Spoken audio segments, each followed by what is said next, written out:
Tonight's referee, Greg Rossi, umpire Chris Silio, and Division Salio, judge Ted Alberta, back judge John Barkley. Did you buy it today?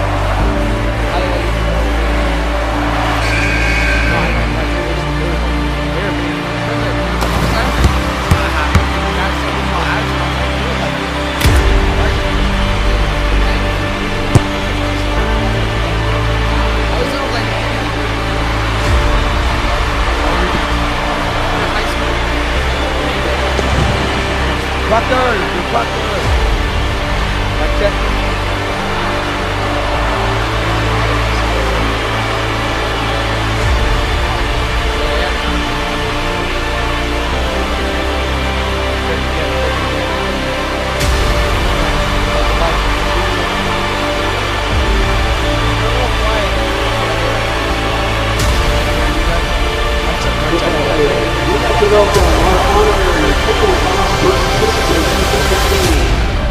Newport City Council member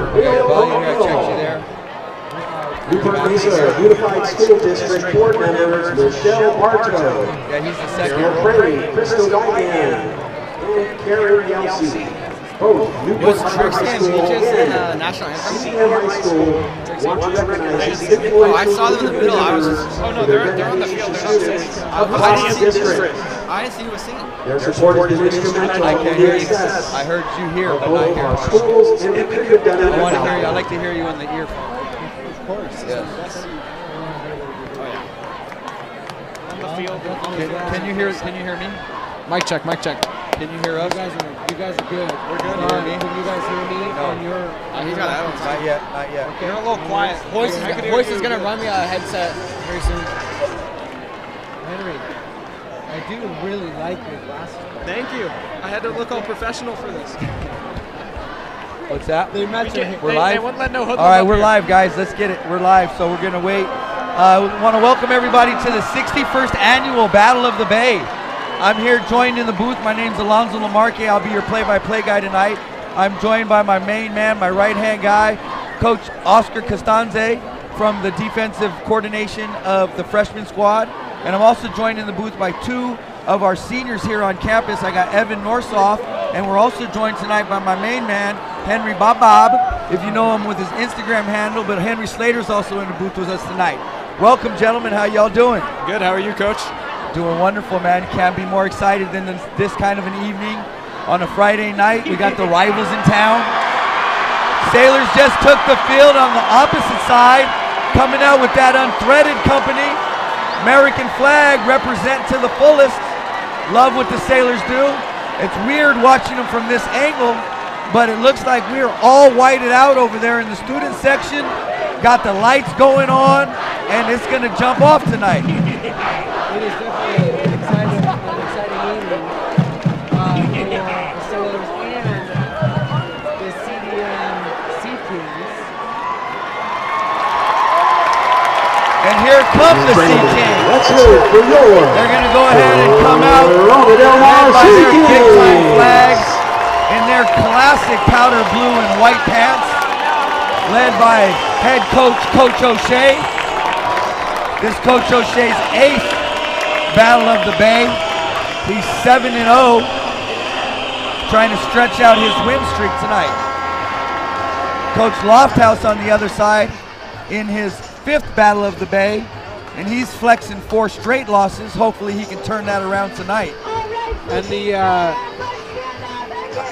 pressure is certainly on the Sea Kings actually tonight, because the Sailors have been building in their abilities and techniques. CDM football fans, let's and, stand up for the alignment kickoff. in terms of time, and they are on the up and up of that.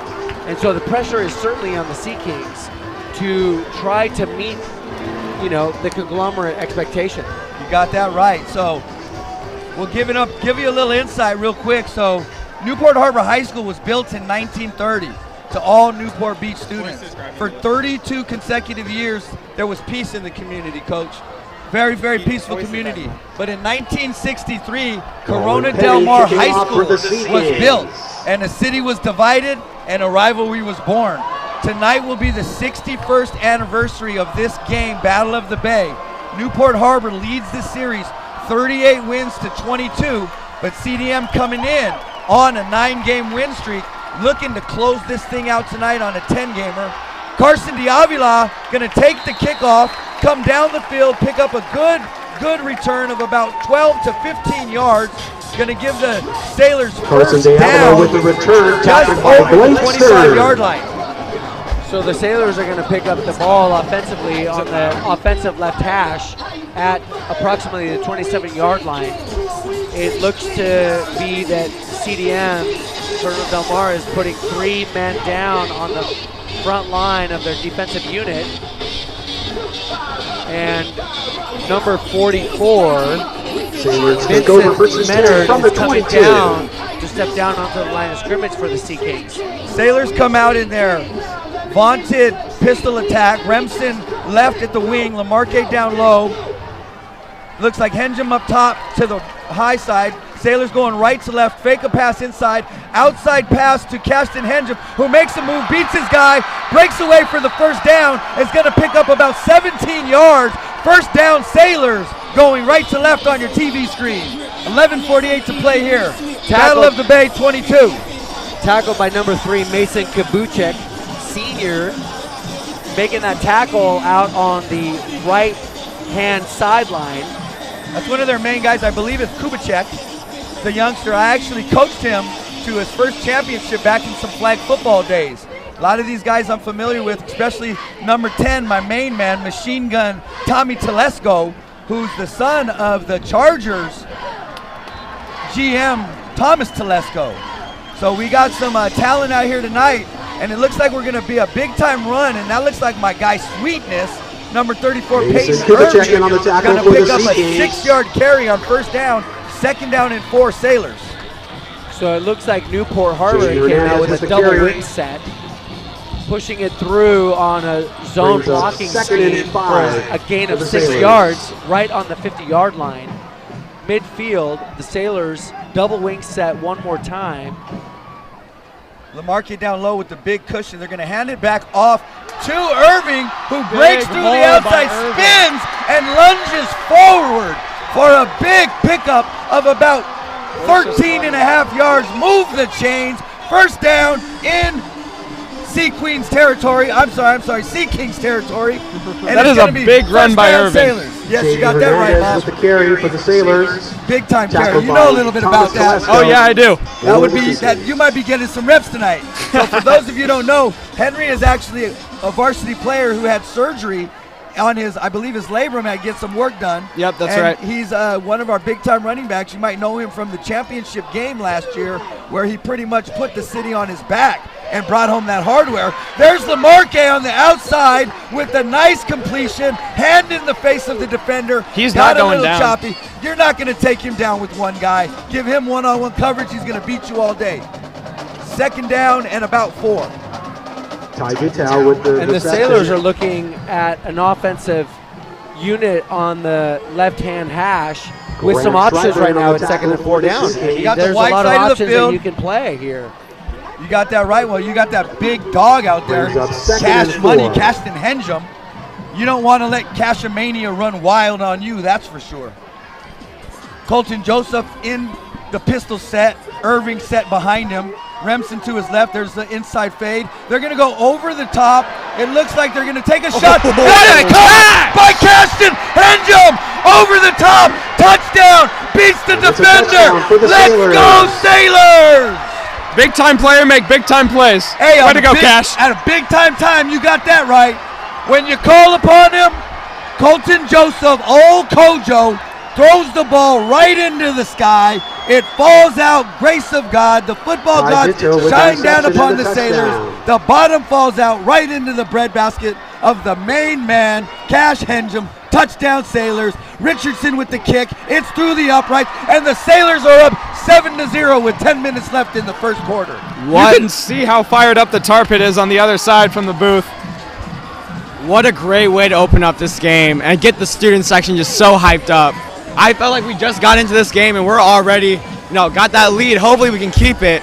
But I can tell it's going to be a pretty good game so far. Hey, we're jazzed up here, Evan. You know that's what's happening. What was that, about 6 plays, about a good 65 yards, and the Sailors just come out and shove it down the throat of the Sea Kings. That's Tar football, baby. You know, strong coverage by Oliver Ayala, and he was there, but Colton Joseph just threw an amazing pass, a college-level pass with an amazing reception in traffic. It was good coverage. What an amazing play by the offensive unit of the Newport Harbor Sailors. I don't think anybody on that field can cover Cashton Henjum. If you had a blanket, a warm cup of milk, and a nightlight, you can't tuck that kid in, that's for sure. Kojo had a great game last game as well. I mean, as you remember, Lamarque, I mean, you were up here, and he had, what it was like, I believe 6 passing touchdowns? He threw 5 on the night. It's a big-time tackle by Jacob Carlone. Gonna wrestle the guy out of bounds, comes up fired up. Must be weird for the Sailors to pop up and have to run to the opposite sideline. Isn't that crazy, Hen? That's odd. Very odd. It looks funny from up here. Oliver Ayala, flag on the play. Number 5, Oliver Ayala, runs the ball out of bounds on the right-hand side of the offensive perspective. Ball is being placed on the 20-yard line on the right hash with the Sailor defensive unit stepping out. And the ball is being placed actually on the 10-yard line.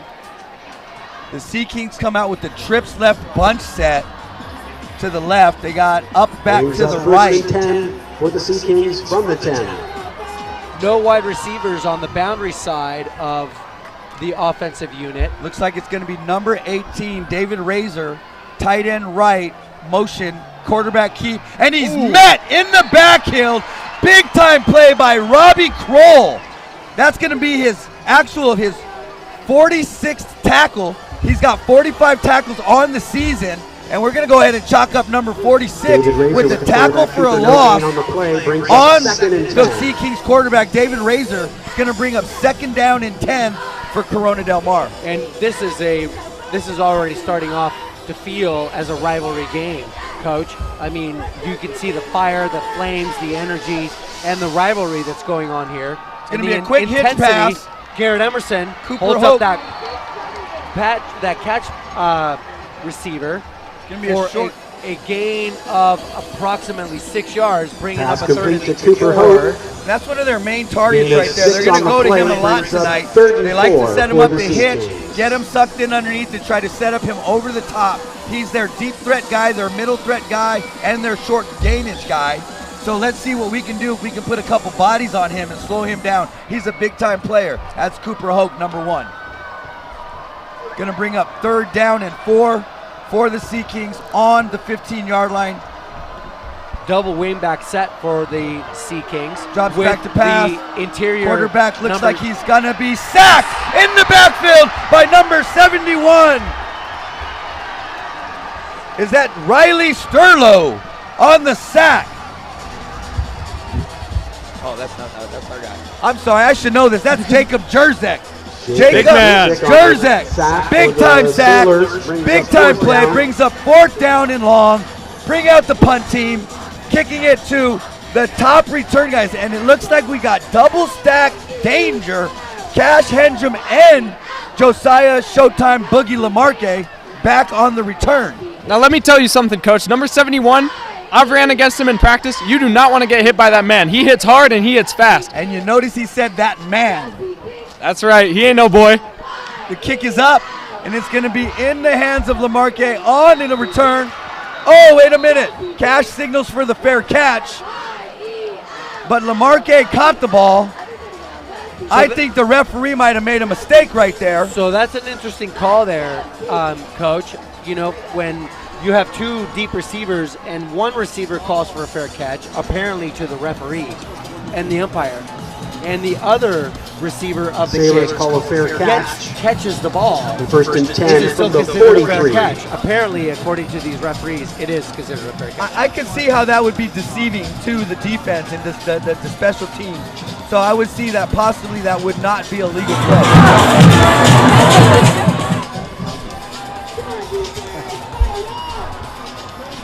Colton Joseph takes the handoff, hands it to Peyton Irving, who makes a couple of moves around the outside edge, does a little jiggy step, pops it back inside, shoots north and south, and picks up a solid 7 yards on first down. Going to bring up second and short, just inside the 37-yard line. Absolutely. Peyton Irving was just stiff-handed. Peyton Irving on the carry. For that 6-yard carry. Strong runner, north and south type runner. When he puts his shoulders down, you better get out of the way because he will run you over and pop you in the chest. Kojo with the handoff. They're going to give it back to Peyton. Got a swinging defensive front to go with the O-line. He's met at the original line and bangs forward for a pickup of about 1 yard. Going to bring up third down and short for the Sailors. Outside Michael Lowe. Christian Brooks on the tackle for the Sea They had a Kings. pulling lineman leading Gonna the bring up way third for and the 3. tailback. But unfortunately, it seemed like a missed blocking assignment. He Which had the led numbers. to only a 1 yard gain, Coach. Yeah, well, he had the numbers and the defensive line. Like I always tell my guys, if that guy's pulling, you run with him because you're going to run into the running back because that's where he's leading the way for. As Kojo back in the double wing set, Lamarque down low, Henjum up high, takes the snap. It's going to be a fake handoff, and he's got Lamarque over the top for a big-time catch, big-time gain on the post seam, and he's going to be taken down inside the 2-yard line. A pickup of about 35 Josiah yards. Lamarck with the First big down, catch. Sailors in the red zone, knocking on the door of the Sea Kings. What a big time play by two big time players. Lamarque making that reception and Kojo making that throw on precision point again. Brings up first and goal Only from the brings 2 out for the Sailors. the expertise and the ability of these young players and the coaching ability of Coach Peter Lofthouse and all of the coaches that are involved in making this happen and bringing up the situation. Sailors are bringing the heat right now. Looks like they're lined up to go for 2. Oh, and it looks like there's going to be a little of a mishap. Oh, I'm sorry, we didn't score. False start against the False Sailors. start. False start against the Going Sailors. to bring the ball back to about the 7-yard line. Giving Boogie 5-yard free penalty touchdowns brings here. up first It's actually and first 7. down and goal, which is going to put us back 5 on the false start, which is going to be first down and 7. And when you fill us in last week, how those two guys get clicking last week, Evan? Well, I'll tell you what, they were so dominant last week. It's so hard to even just describe Kojo. He really found his groove last week and just dominated. And he still has that dog left in him this game. He has been throwing crazy bombs down to Cash. He's been able to receive that and just gain some crazy yardage for the Sailors. They've really clicked this week, and they definitely have some good chemistry right now. Oh, and it's a missed play, missed handoff. Kojo pulls it down, takes it around the edge. It's going to bring up second down. A couple of mishaps inside the red zone territory. We're going to have to go ahead and polish that up, and we're going to be in a third down and Joseph, short the quarterback situation. keeper, forced So out of last week, bounds by Kojo Aiden Walsh. threw 5 touchdown passes, 3 of those to Lamarque. Lamarque was just shy of 200 yards receiving with those 3 tutties. So it was big-time performance last night. Cash sat out with a little bit of a growing issue. He was able Brings to get up help, second and goal but that from the also allowed 5. Lamarque and Joseph to get their timing down, wouldn't you say? Yeah, their chemistry is just amazing. You can see throughout the whole season that Kojo and Lamarque have just been making play after play. Every game, they just keep getting better and better, and you see it. And this is about the time when you want that to happen. We're going to line up in that classic stack I, backside fade corner. Oh, no, and it looks like it's going to be an incomplete pass, uncatchable ball. The ball was intended in the backside corner to Cashton Henjum. It was actually thrown a little bit high upside, if you know what that means, towards the goalpost instead of backside to the backside of the pylon. And number 5, Oliver Ayala, Pass is covering hidden for Joseph that Lamont. play, did a great job Oliver of Ayala getting in on his the play body for the in the way Sea of that receiver.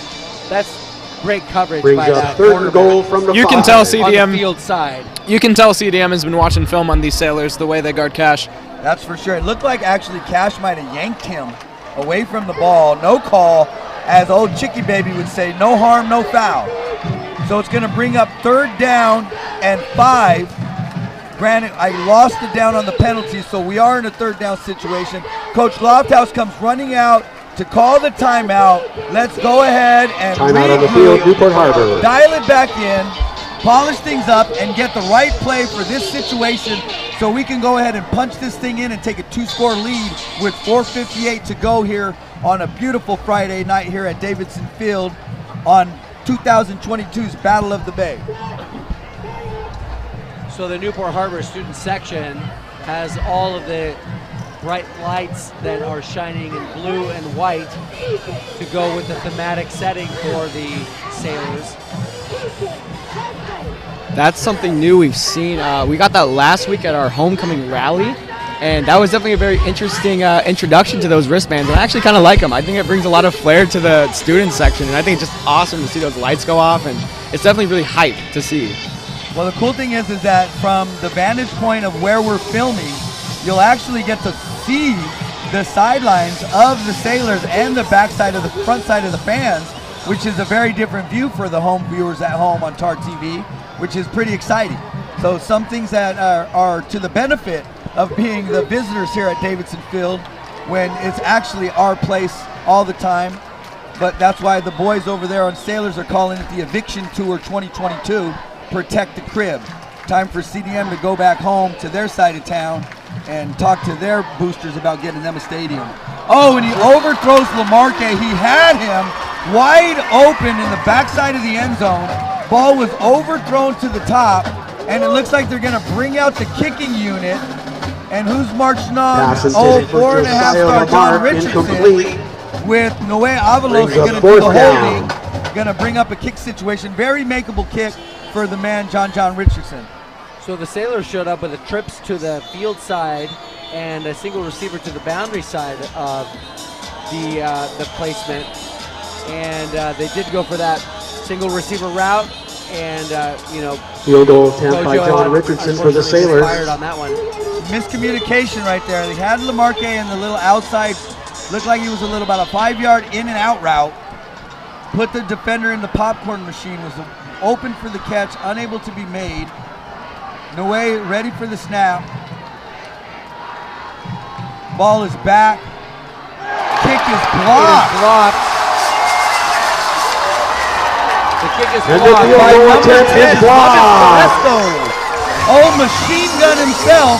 Gonna go Bruce ahead and Walsh make on the block for the Sea Gonna Kings. bring up first down for the Sea Kings at the 11-yard line. Now that's a big play, Coach, not only because they blocked that field goal, but also now they have momentum. Now the Sea Kings are pumped up. They had that early touchdown on them, but now they got their swagger back. Now we'll see how they march down the field this time. That was a very hurtful down setup for us. We needed the big play on third down to get into the red zone, unable to convert on 5 consecutive plays. Grant, we did have the offsides on first down, which gives us the extra down. So 5 plays, no success, no yards. David Razor drops back to pass. He's going to go ahead and he's sacked in the backfield by Alexi Papa George with the big-time tackle. And that's how he rolls. And I feel like any momentum they had there just kind of got pummeled down with the quarterback down with the sack. I feel like that's really demoralizing, especially as you make that big play and you're in that shotgun seat, you're ready to go make that big throw, and then you get sacked. I feel like that definitely kind of demoralizes you a little bit. I couldn't agree more, Evan. Also, if David Razor keeps getting those tackles, I don't know how much longer the Sea Kings offense is going to last tonight. And Lexi Papador celebrates to the crowd. You can see him looking at the Sailor Nation with the conglomerate dish lift celebration. That's right. Well, Caleb Annette is a very able and capable backup quarterback as Razor takes the snap back in the end zone, and there's a big-time tackle Cooper Hoke with the by catch. number 7, Tanner Muir. Let's ride. Number 11, Garrett Emerson, Garrett was also Emerson in on that tackle. Yes, he was. Bringing up third down and 7 situation. We need to get more pressure in the backfield, Coach. Brings up So now 36 that for the CDM Sea offensive Kings coordinator from the 15. is going to have to really consider what plays to call here. The Sailor defense has been pretty solid down into this first quarter with about 3 minutes and 20 seconds The remaining. big cushion they're giving that inside slot receiver up there to the top. Free release to Hope. The ball is over the top, and it looks like it's going to be batted down. Johnny checks. Makes that pass breakup. Looks like he was clotheslined by Mason Kubicek. turned into defender, had to break Pass up the intended pass. for Mason Kubicek. Was broken up by 3-on-3 Jonathan crime. Shea. Number 3 from the Bring up Corona fourth Del down. Mar Sea Kings and number 3 from the Newport Harbor Sailors. And it looks like Bang Bang Sailor Gang, we own the number 3 tonight. Now you really got to give props to the Sailor defense this quarter. It has been very excellent. It has definitely been, if not higher than the expectations were when we got into the game. Yeah, they're definitely fired up. They're flying to the football. Ryan They're making Rakunas plays. back to Looks punt like for CDM. Corona Del Mar struggling on the offensive sides. They're going to have to do some scheming and some game planning, but we're going to have to go ahead and pound this thing back in and take this lead. Got the 2 return guys deep back, Lamarque and Henjum. The kick is up. It's going to be returnable, bounce with a little bit of a roll. They're going to back off, and we're just going to go ahead and take over inside the 44-yard line. Great field position for the Sailors coming up. Absolutely, Coach, and it looks like the head referee is placing the ball on the 49, 50 Sailors yard, take the over 50-yard first and line. 10 from the CDM Right, 45. on the 45-yard line. Sailor offense is coming out, and Coach Arredondo defensively has to absolutely feel that confidence in his defense that he can be on the ball of his feet as opposed to being playing on the back ends of his heels, and he is exuberating some confidence here. Absolutely. I'd say Coach Arredondo definitely instills in his players to go get that quarterback, as you've seen tonight. But also, their cornerbacks, Sailors cornerbacks, Johnny Checks, amazing block up pass there, but also number 5, Billy Ridley, amazing stats on the season. Out of the Sailors' 6 interceptions, he has 3 of them. With a penalty against the Sailors, the ball is being placed at the equator of the field on the 50-yard line. Sailors are looking at 1st and 15 with 3 minutes left in False the start first on the quarter. Sailors. False start on the 5-yard penalty Sailors. brings up 1st and 15. Came out in From the the 50. double wing set. Lamarque's getting one-on-one coverage. Henjum's getting one-on-one. They got safety floating inside to protect the deep inside route, which should leave down the field wide open if we wanted to take a shot. Kojo back in the shotgun with the fake pass. Inside pass, overthrows Lamarque. Out of bounds, going to be incomplete. Bring up 2nd down and 15 for the Sailors from the 50-yard line. We have 2 minutes and 58 seconds left. Sailors leading 7-0 here in the first quarter. And something I feel like Henry accidentally may have left out was the fact that last game, Billy had acquired himself, I think, 2 more interceptions in the last game, and our team itself has acquired, I think, maybe 3 more last game. Yes, you got that right. So what do we put this at 8 on the season? And Billy Ridley, 5. Leading the way with 5, and he actually has 2 pick sixes. Got to not forget about those. There's going to be an inside run off tackle to Peyton Irving. He's going to struggle to fight forward for about 1.5 yards if he's lucky. Going to bring up 3rd down and long. The Sailors offense seems to be somewhat teetering out. We need to go ahead and buckle back down. Back out in the 4 wide receiver classic spread. 2 down low, 2 up high. Looks like Cade Fiegel and Tommy. And in the previous play before this one, Coach, Brings up 3rd that and misfire 14 was for the the same one that happened Sailors. at the goal line to score that touchdown. So double wides on either side of that center. Shotgun snap, down to middle. And it's caught by Lamarque! Big time catch across the middle on the post. The ball was behind him and a little bit low. He scoops it off the Josiah Lamarque with the shoelaces big and catch. faces forward for a Tackled by pickup of Christian about 7 Brooks. more yards. That's going to be a total gain of about 10, 20, 25. Move the chains. 1st down inside the 26-yard lines. Let's go, Sailors. That is the soft spot of that defense, Coach. When they have 2 deep safeties, that soft spot is that middle where Lamarque caught that post pattern route, and that middle linebacker is going to need to drop off and cover that middle section. Handoff to Irving. He's going to go ahead and fight off tackle, bang forward for a solid pickup on 1st down. They're unable to bring him down. There's a little bit of jaw jacking by both sides of the ball. They're fired up. How can they not be? It's Battle of the Bay, crosstown rivals. Peyton Irving on the Everything's on carry. the line tonight, folks. Both of these teams are actually in strong contention to finish third in Check Sunset on the League, initial which tackle. would put them in a pretty much guaranteed playoff berth. So the winner of tonight is pretty much Brings up guaranteed second and an 7 opportunity from the to 18. visit the postseason. And that is a definite honor, showing strong standing here in Sunset. We have 5 teams in the Orange County Register, top 25. No other leagues in the city of Orange County have that many. Peyton Irving bounces in, bounces out. He's going to go ahead and force it outside for a solid pickup of about 4 yards. We'll say actually 3 yards, going to bring up 3rd down and 5 at the Peyton Irving on the carry. 20-yard line for the Sailors. Tackled by Aiden It was Walsh. a definitely heavy set And Michael Lynch. formation to the left-hand side of the offensive perspective. And it was aimed Brings to up the 3rd right-hand down, side, 3rd and to the 3. field side, and got cut back to the left for a decent little pickup on what seemed to be a broken play. Looked like he ran out to a big cluster of jerseys, And- light blue and dark blue, did a little spin around pirouette, came back around to the left, and was able to pick up decent yards. Speaks to Peyton's running commitment and dedication. Great vision, young man Pick has up those yards. outstanding vision. Trips to the right-hand side with a single receiver to the left. And it looks like we have a pretty scary attack of Carson Diavila set in the pistol formation behind Colton Joseph. Let's see how that looks. And Coach, going off the playoff comment, both teams actually made it to the playoffs last year. The Sea Kings with a tough loss against Orange Lutheran, while the Sailors went on to win the Division 6 CIF final.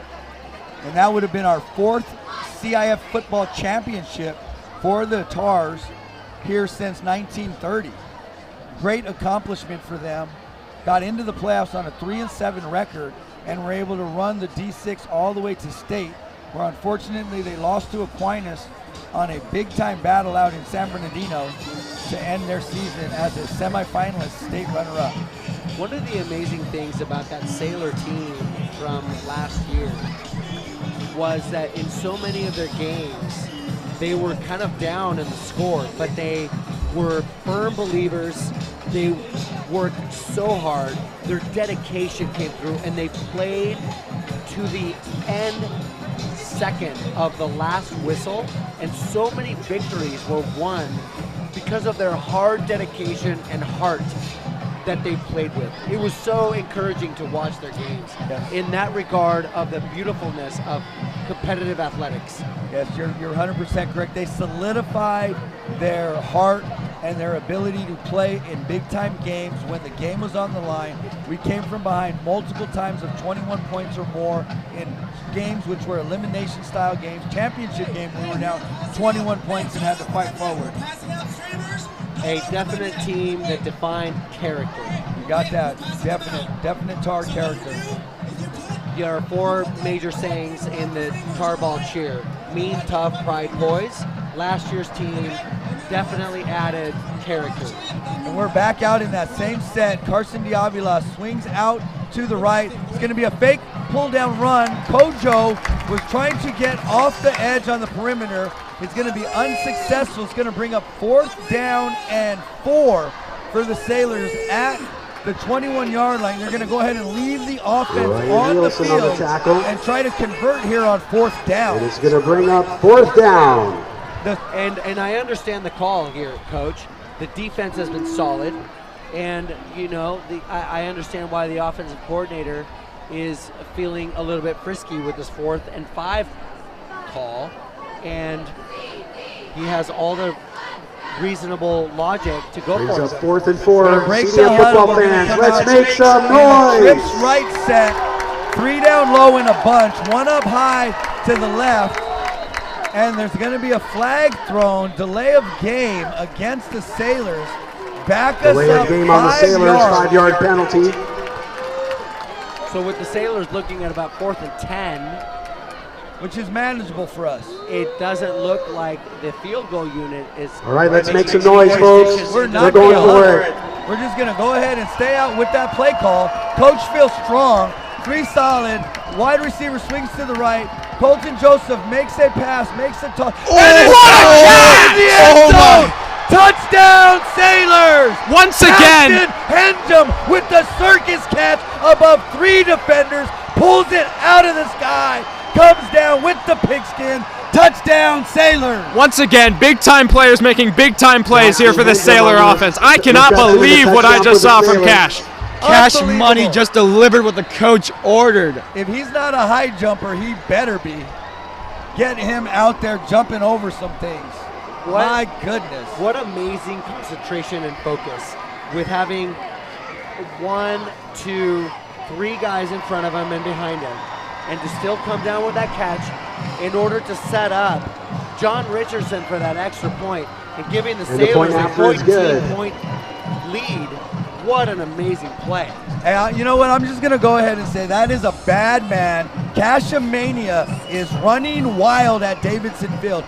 This young man actually broke his right pinky finger on Monday in 2 places. His finger was mangled.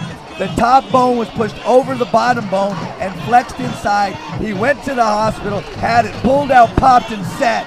Wrapped that thing up, rubbed some dirt on it, practiced the rest of the week, and that's his 2nd touchdown of the night. Cash money, baby. Big-time plays require big-time players. And that offensive line protecting Colton Joseph was just solid. That pocket collapse, he actually had a defender coming off his back, ready to get him. Oh, big-time hit by the number 14, was running up the sideline. He got wrestled backwards by the special teams. It looked like that was Carson Diavila with the clothesline, and the cleaner doing what he does, and he's just cleaning up the best. That kickoff unit was sprinting down. They know that they, in order to keep the advantage in the momentum, they had to go and tackle. 22. And they went down and flew down and made that tackle, and putting the Sea Kings on their 21-yard line. They're back in their wing left pistol formation. Razor with the handoff to Penny. Inside, outside, making some moves. Little bit of success. He scrambles forward, falls down, on the carry for and he's going to actually pick up 4 yards. I believe, was that Colin Panay? Yeah, that's right. Jonathan Shea on the tackle. Linebacker, running back. Colin Penny was taking the handoff and trying to run to the left-hand side. It's like a 4-yard gain. And it's going to be tough for the Sea Kings tonight. They're all-league running back. Evan Sanders out for the season with the torn ACL. He is a definite killer out there. Love to have him on the field. It's going to be a go-ahead and a little pop bubble screen to number 3, Mason Kubicek, who takes it around the edge. He's going to get enough for the first down. He's tackled out of bounds. Couple of flags come out. Flags are thrown. Mason Kubicek on the carry. It looks like it's going to be against the Sea Kings. Illegal man downfield was blocking out of bounds. Looked like he rolled up Johnny Checks. The flag came out. It would have been a hit after the play, away from the ball. It's going to be a personal foul. Let's go ahead and back him up 15. And Johnny Checks definitely feels justified by that call. He came out of that sideline, you know, jumping up and down and definitely appealing for that call, and got that call in a justifiable way. Dead ball, personal foul. It was it didn't need to happen in that way. So he could have got rolled up on his back. Not very customary of the character of the Sea Kings, but when you're losing 14 points midway through the 2nd quarter on Battle of the Bay, your emotions might get a little outside of you. That speaks a lot, Coach. I definitely know what they're feeling. I've been in that situation. Sometimes you're not thinking about what you're doing. You're just playing football. Sometimes you just go a little too hard. And not every time you can hear that whistle, so you're just playing through like you're supposed to, like you've been doing since you were a young pup out there on the football field. No bad intentions, definitely, I do not believe. Absolutely not, Coach. Well, we're going to go ahead and push them back. It's going to be 2nd down and 12. That was going to be from the spot of the foul. Remember, Kubicek was able to go forward and pick up the yard, so it's only about a 10-yard penalty. Going to back us up to 2nd down, replay the down. I believe it should be 3rd down. Oh, they're going to, no, it's going to actually be back 1st down, and they moved him backwards, so the chains, everything moved. So it happened up around the 35-40 yard line. That's interesting that it goes back to a 1st down. Because Kubicek got the 1st down. It was after the play. That's right. So dead ball, personal foul after the play. Move him back 15 yards. 1st down from the 20. It's going to be an inside screen pass to number 8. no blockers, going to be tackled by 3 Sailors, Johnny Check, Billy Ridley, and Jacob Carlone. Johnny Check Russell was that big Weir on the tackler reception for the against Sea Kings. Russell Weir, excuse me. Russell Weir with a pickup of 10. And that's good for a CDM first down. We got bunch set down low, no help. Quick screen to number 8. Billy same receiver. Ridley jumps it, leads it.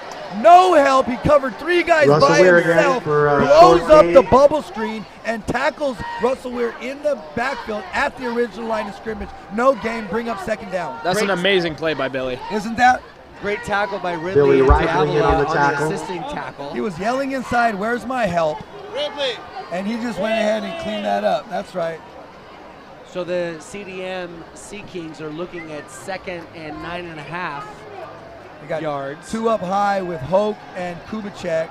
Russell Weir down low. David Razor back to pass, rolls out hard to his right. He's going to be bumped. There's going to be pressure, and he's going to be broken up by number 7, Tanner Muir. Intended for Cooper Hoke on the inside. He's complaining to the ref. He will get no play here at Davidson Pass Field. intended for No Cooper flags Hoke, coming out of the incomplete. pocket. Bring up 3rd down and 10. Great play by Tanner Muir. Let's ride. That was an absolutely great play by Tanner Muir with the vision Tanner Muir. and being able to take up that space.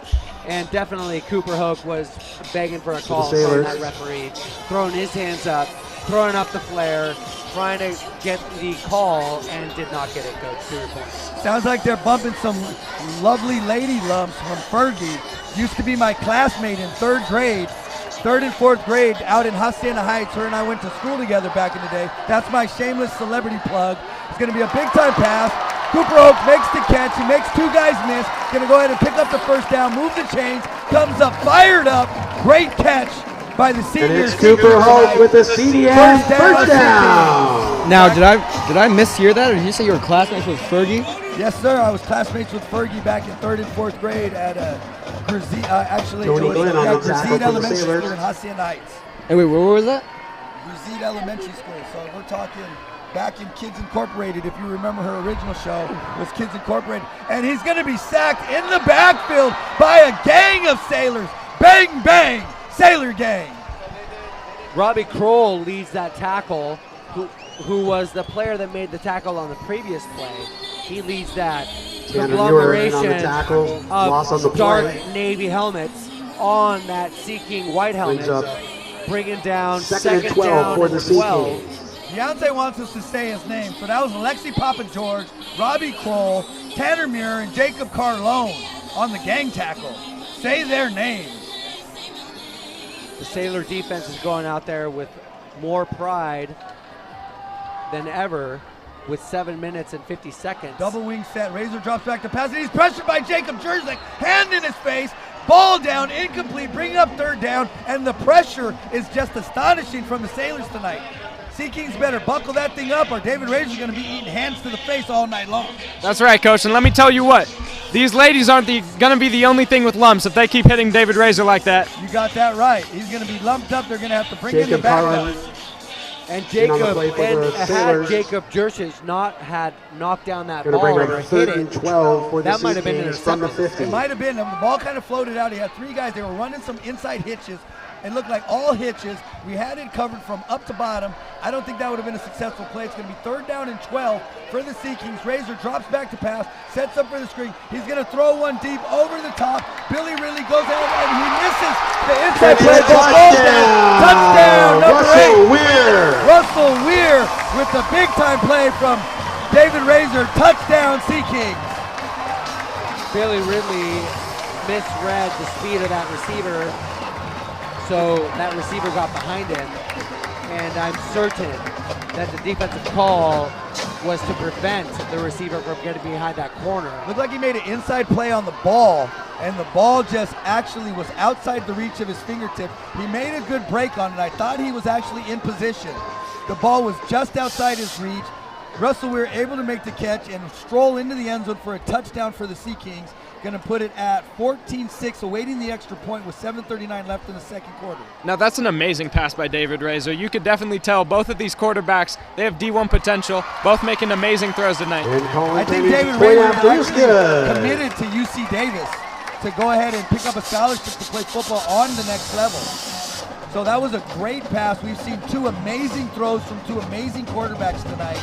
That's called throwing it up, letting the bottom fall out into the hands of your receiver. Hit him in stride. Touchdown Sea Kings, 14-7 here on 2022 Battle of the Bay on Davidson Field on this beautiful Friday night as the Sailor cheerleaders get busy down there on the visitor sideline. The student section starting to get fired back up.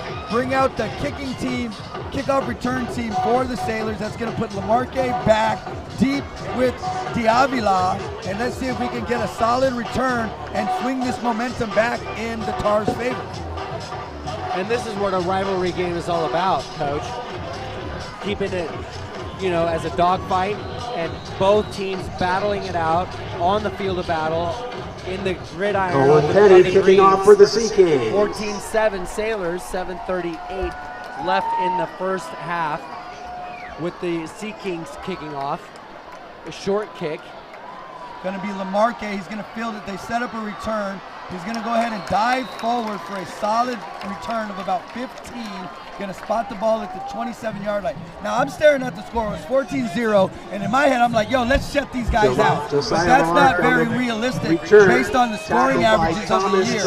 Evan, why don't you go ahead and fill us in and give us an idea of what and how evenly matched these teams are in the scoring department this year? It seems like the Sailors typically tend to average in the first quarter 13 points, around there 12.8, as the CDM typically around to get 7.8 points per quarter, or in the first quarter. And now, that is kind of what we see here. I feel like maybe if the quarters were to have extra time, we could see this exact score happening right now. What the statistics show.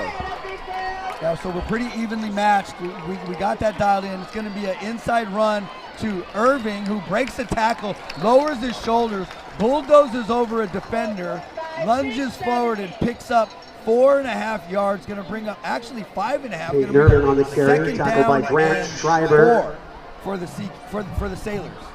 Now, something I wanted to add to that, the outscoring is that Newport Harbor actually outscores on average CDM on 1.1 points per game.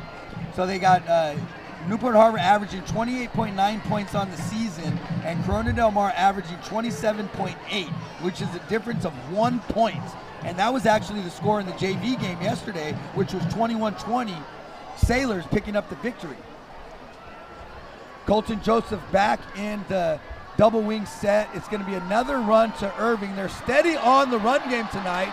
He goes ahead and dances through the hole, puts the shoulder into motion, picks up a solid first down. Ball's going to go ahead and be rested at the 46-yard line. Move the chains, first down Sailors, and he's got to be approaching about 50 yards on the night. He's going to have a solid evening if he keeps that up. That's right. Peyton Irving will just not stop running. I can't imagine how many yards he's going to have after contact tonight. Brings up first and 10 for the Sailors from the 46. That opens up the interior runs in between the tackles and the outside sweep. So they have some options going for them here with the pistol set.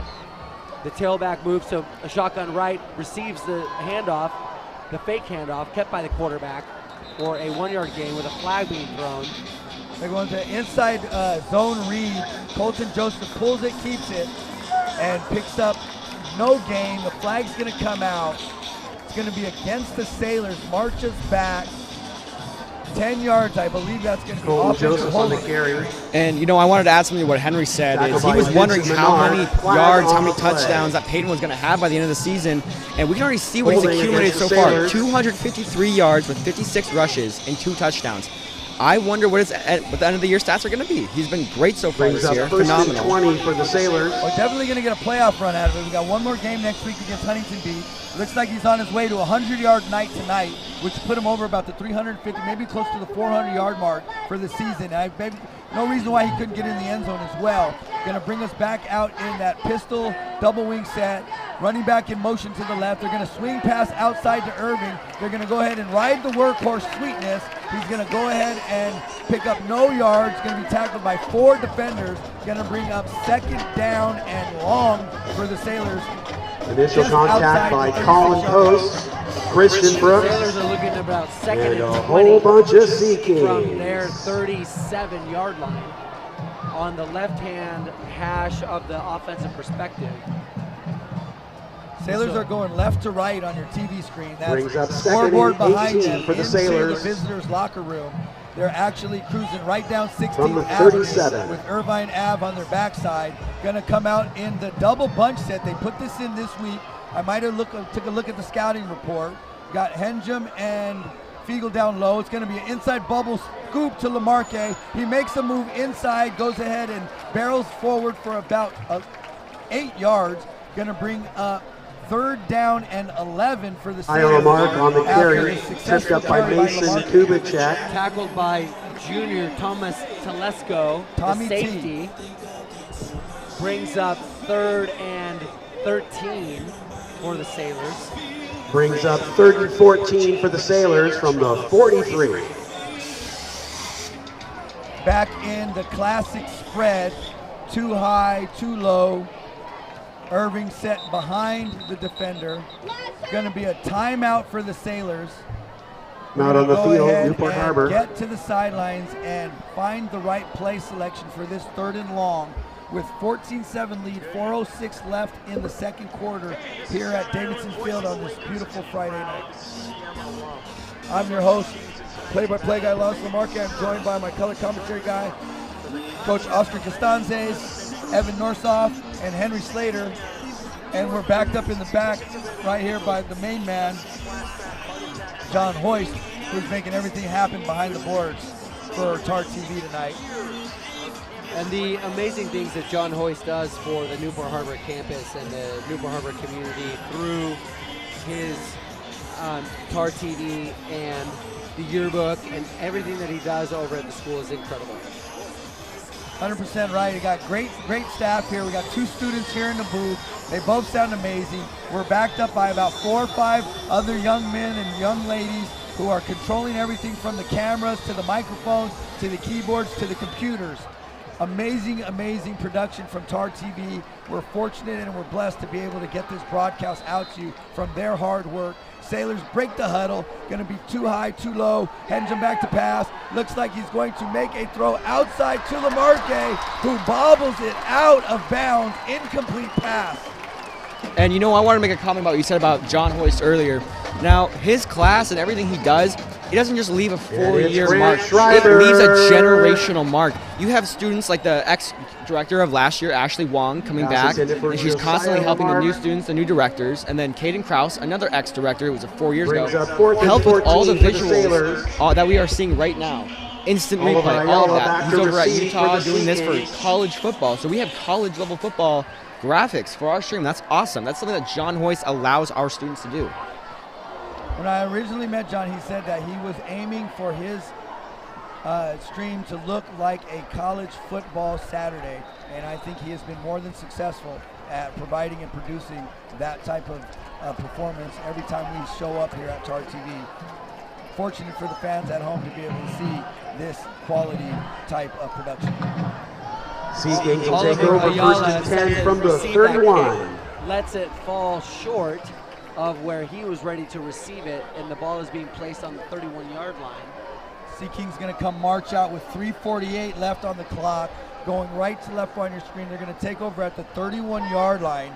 It's going to be a definite 2-minute drill type of situation to see how O'Shea manages the clock, trying to tie this thing up going into halftime here for Battle of the Bay. Corona Del Mar versus Newport Harbor.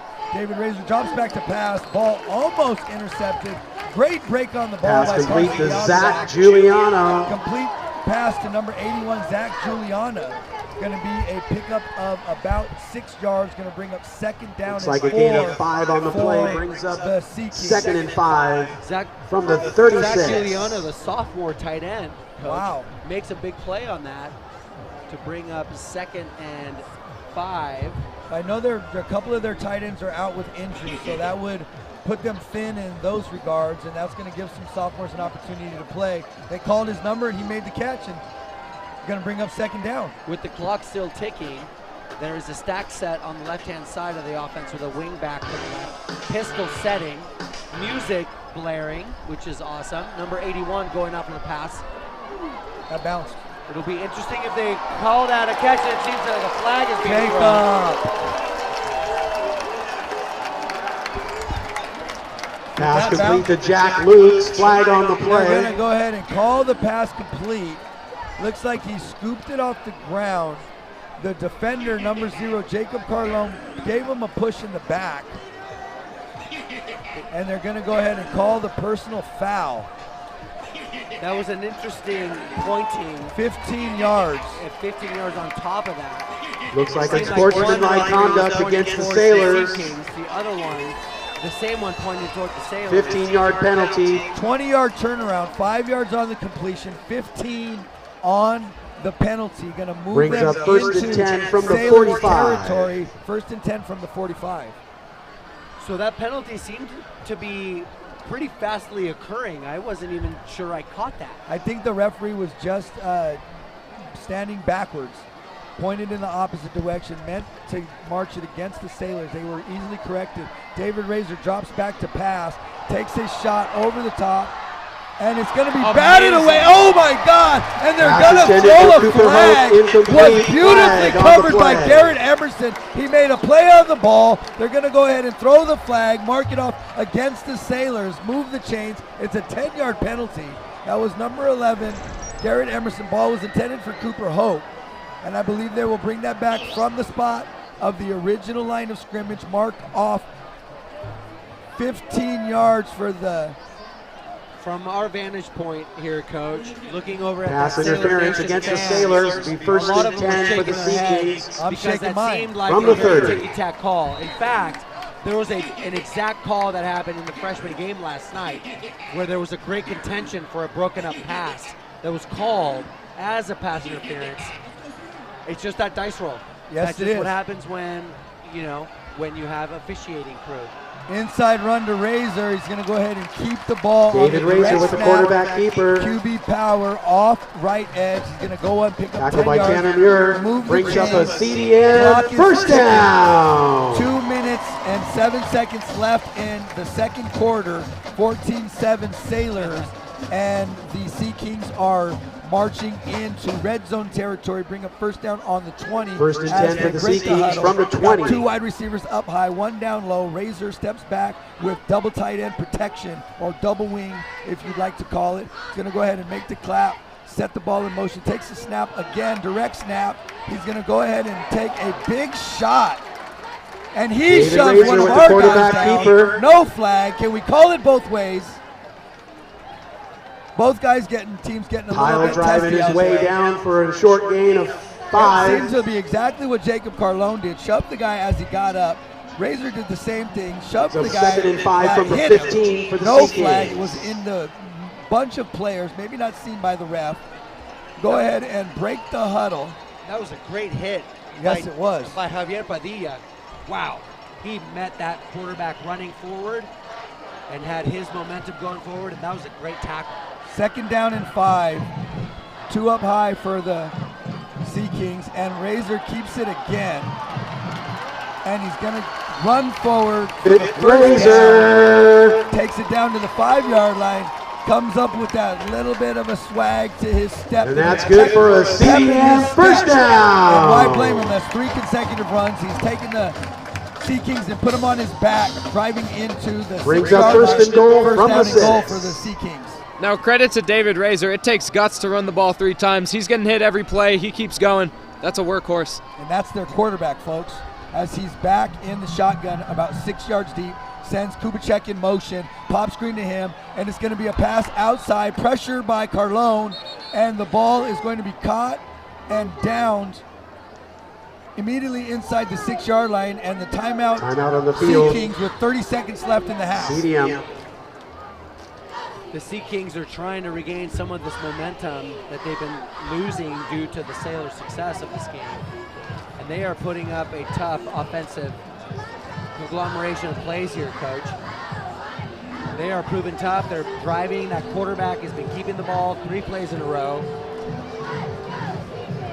4th play, he rolls out, sucks the defense in, gets hit by the defender, throws the ball, rolls on the ground, jumps back up, and goes and finds out his man. That's a solid dude right there. I think David Razor could line up. I'd go to battle with him a couple times a week. I'm not afraid to say it. It's a tough kid. That's right. Right now is a crucial moment for the Sailors defense. They have about 30 seconds left on the clock. Sea Kings really close to the goal line.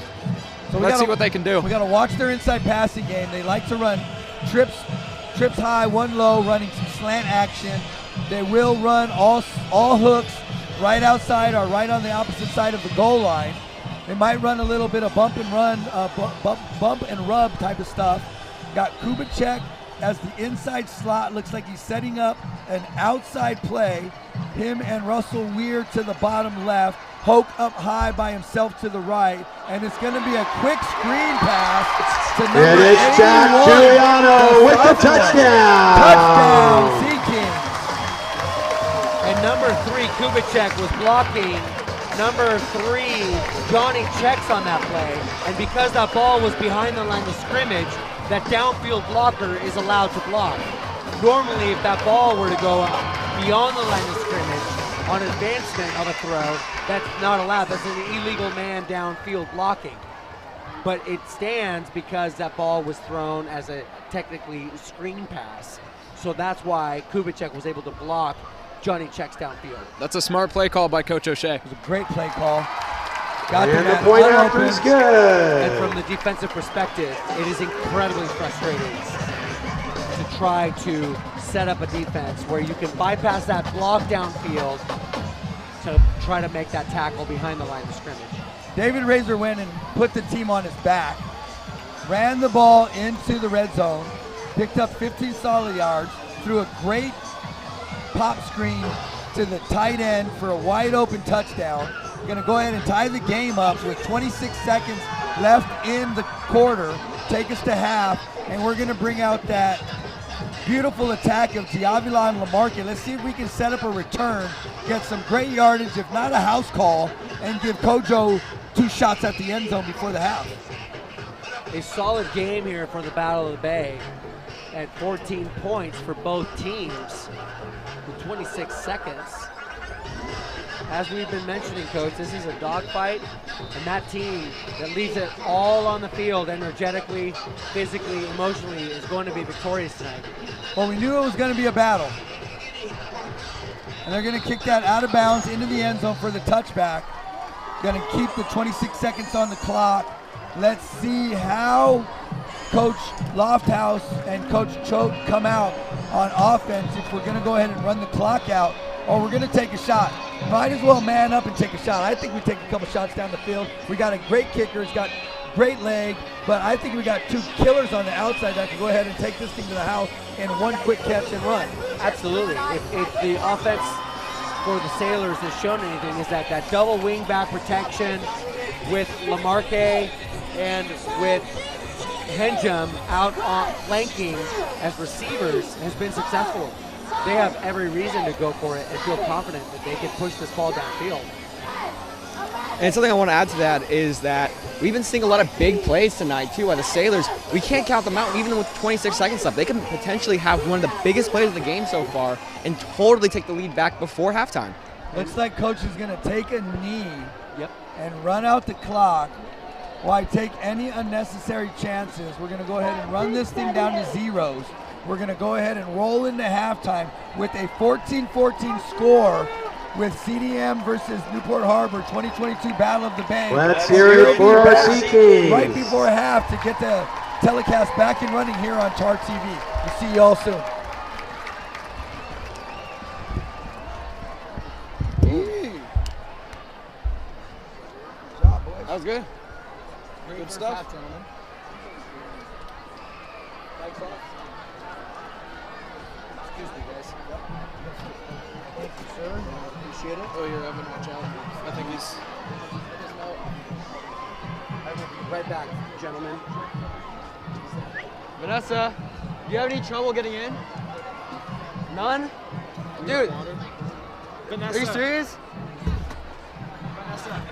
Vanessa, do you have water? It's all offensive. Thank you. Want mine? I'll go find some. I don't want to be on this side. I want to go see my friends. It's okay. Hey, it's all good, bro, because you know why?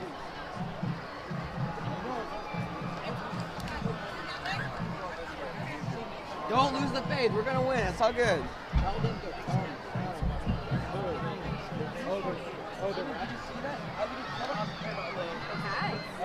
Oh yeah, I saw that. Yeah, that was unnecessary.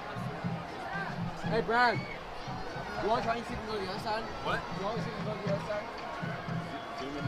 Go to the other side. Just go hang out with me. All of us. I'm working on the cameras. I mean, like Maggie could work on the cameras. I don't know if he wants to. We'll go to. Is Emily here? Emily's on the camera. I'm gonna go head over. You know, head over. Do you have to are you commentary? Yeah. Oh wait, we've got 20 minutes. Oh, that's good. We have a long one.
Let's hear it for Sparkle.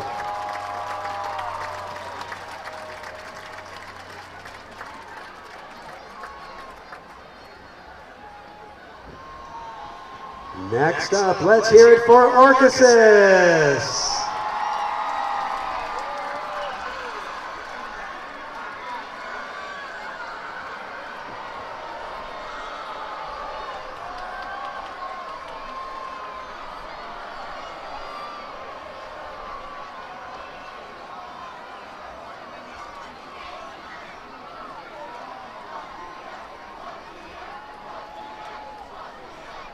Let's go.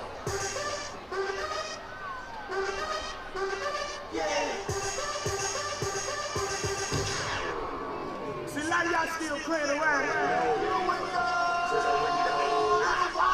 To the wall. Last one drop down my.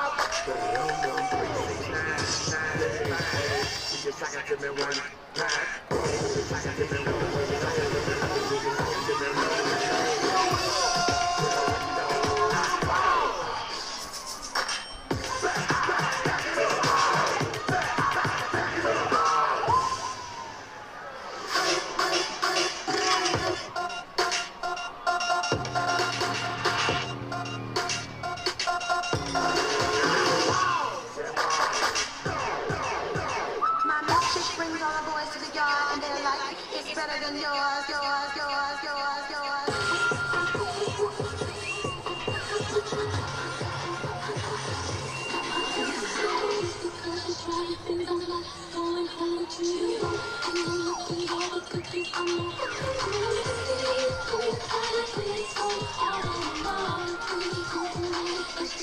Pop that,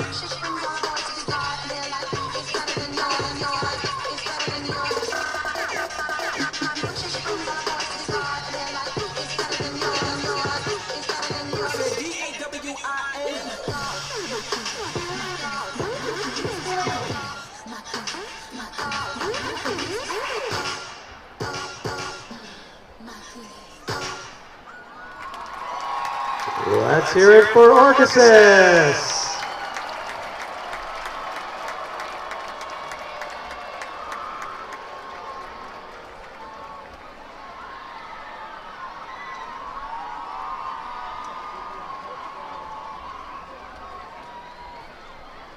Next up is Pep Squad and Drumline.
Let's hear it for Pep Squad and Drumline.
Emmylou said if we win, we're going to go do like on-field interview stuff for the segment. Do you want to do that with me?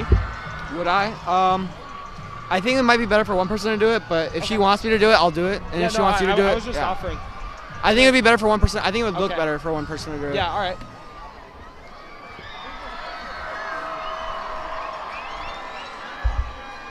They wouldn't let me go see my friends and shit. They like kept like, I don't know. I just got yelled at by like 4 fucking different people. Yeah. They don't like when people switch sides because they're like fights. They don't want that. Yeah. I understand. It's just like I wanted to go see my friends. Yeah.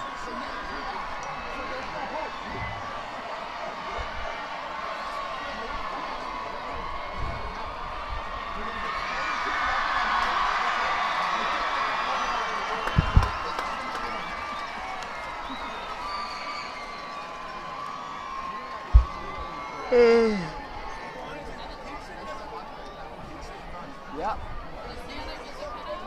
What? Yeah, I saw.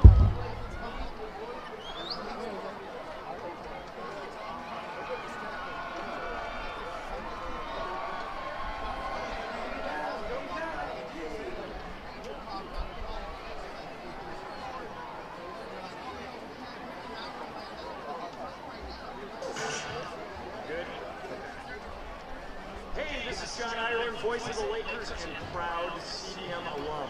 Good luck, Sea Kings, in tonight's Battle of the Bay. Be sure and join me tomorrow for the concert event of the century. 6 p.m., Newport Dunes. Tickets available at the door. Come see Flashback, Heart Attack, Side Field, and the English Beat, celebrating 60 years of campus greatness.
Tied 14-14 with the second half about 15 seconds from starting. To welcome everybody back from a long halftime. It was actually a 20-minute halftime break plus the 3 minutes. Been about 23 minutes of real time. So that's a long time. We got some of the CDM Tridents on the bike trying to warm up the muscles. They're going to be returning on all right, CDM football fans, let's have everyone up for the kickoff. The ball here to start the second half, all knotted up at 14. So basically, let's start the game over for 0 with 2 quarters to play and see who's going to be the last man standing. Score tight and highly energetic game here, Coach. All of the CDM fans are standing. Let's make some noise for the kickoff return unit against the Sailor kickoff team. Comes John Richardson with the windup and the big kick. It's up, it's high, it's deep. It's going to be fielded at the 4-yard line by number 14, and he's going to be stuck with a big-time tackle by number 16. That's Jagger Jordan Fargo with the return. Big time play on special teams for the young sophomore, number 16. Absolutely, Tackled a great Jagger job block count for the Jagger Sailors on that play. And that, as a special team, brings up 1st and 10 from the 29. That's exactly what you need. Yeah. High speed and committed tackling. Sure, great wrap up, bring the guy down. And when you can keep him from the 30-yard line, you've done your job. He's a big time player. He had a huge game yesterday. A big sack for a loss. had a strip that was recovered and then scored upon, which gave us the lead at 21-20. He's a big-time player for us, one of our young guys. The Sea Kings are out with the trips bunch to the left, tight end to the left. Running back in the backfield, it's going to be a handoff to Panay. He's going to be handed the ball. He's going to be taken down by Jacob Jerzek very violently as he's thrown down after a pickup of 6 yards. Going to bring up 2nd down and 4 for the Corona Del Mar Sea Kings here to start the second half. A traditional power play where 6 yards on the carry brings up 2nd and 4. On the linebacker with a pulling guard on the other side. Jimmy Ridley missed that tackle, but was brought down by number 71, as you mentioned, Coach. Got that double stack coverage on Cooper Hoke. Got a jam at the line with shadow over the top at 5. He's going to go ahead and hit the bubble screen. Ooh. Ball's going to be out, down.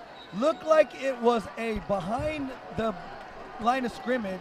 They're going to call it a even Steven pass. It was on a straight line, not backward. Incomplete pass, going to bring up 2nd down. Or I'm sorry, it's going to bring up 3rd down and 4. For the Sea Kings from the 35. And it is interesting that passing play, had it been dropped, had it been behind the line of scrimmage by just a few feet, might have been considered an incomplete fumble. Yeah, it was pretty close. Our guys made a play on the ball. The referee waved it off real fast. Going to come back out with the jam set to Hope on the bottom. Got Kubicek and Rear up top. Going to drop back to pass. Looks like they're setting up a screen. Going to take a big shot over the top. Broken up by Johnny Checks on the amazing defense. Gets underneath the guy. And I told you already, he owns the number 3. Everybody else wearing number 3 should just cash that thing in the locker room. You're not repping that tonight. That's Johnny's number. He's on 3 set all night. Lock him down. And that was an amazing coverage by Johnny Checks on Mason Kubicek. He ran a great route. And for Johnny Checks to be able to track that down and break up that pass, what a great time play for the Sailors, bringing up a 4th and 5 with the Corona Del Mar punting unit setting up. Put some respect on his number. Number 3, we got the 2 dogs back deep, Henjum and Lamarque. The ball is back. It's going to be punted. It looks like it is potentially returnable. Caught on the fly by Lamarque. He's going to be wrestled. Looks like there was a face mask on the play. No penalty. He comes up looking for the flag. And it looks like there's going to be a flag against, potentially, I'm not sure. The flag came out Walsh on the tackle, play. flag on the play. It looked like there was also some scuffle going on with Dylan Lane. Against the Sea From Kings CDM. again, Number another 19. personal foul. Number 19 might also have this call against him on that one. They've lost control on special teams. That's their 2nd special teams penalty. It looks like it was against number 3, Johnny Checks. Like I said, put some respect on his name. He is the true 3, so you know he's the answer. What's the question? And it looks like the penalty yards go against the Sea Kings, putting the ball at the equator of the field, right at the 50-yard line on the Sailors side by about a foot. Got the double wing, double tight set. Kojo in the pistol. Lamarque one-on-one coverage down low. Give him the rock.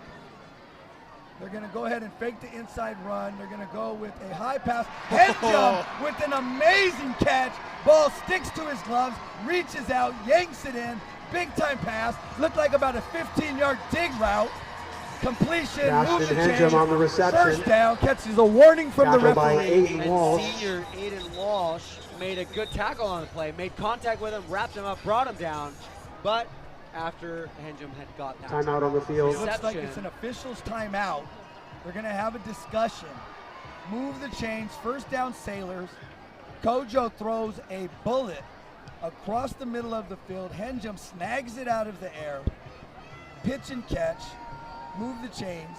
Now, and Sailors are rolling inside Sea Kings territory early here in the third quarter. I'm a little confused there. What exactly just happened, and why are the officials mad at Cash and Henjum? So what happened was Cashton actually caught the ball and had an opportunity to stand straight up, but he chose to step over the defender, which is considered, he did it tentatively, but the referee gave him the warning and said you don't need to step in that direction.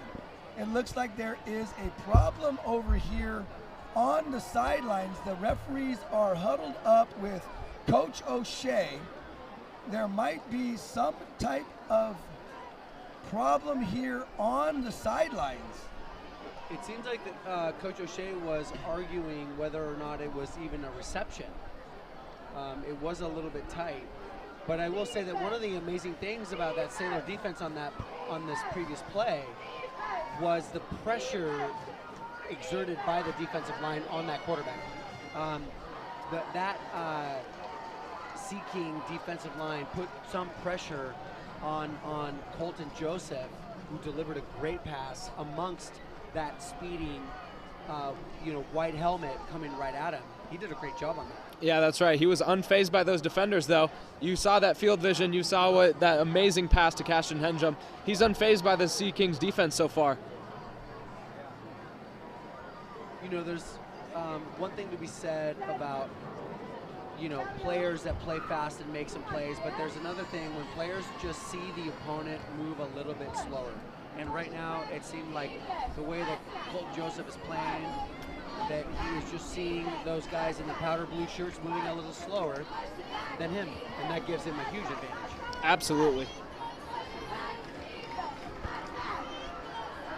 It looks like the referees have decided to change the chain crew from the current gentlemen who are holding the down marker and the chains. They brought in 4 guys from the Corona Del Mar side. I'm not sure if the home team is supposed to provide chains, but it looks like they have stopped the game here in the third quarter to remove the existing chain gang and replace them with a couple of guys wearing powder blue.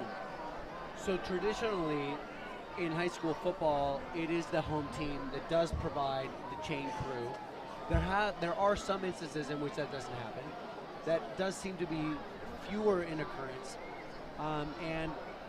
Being a freshman football coach for 15 years, there's been a game where we have had to actually also be the referees of a game.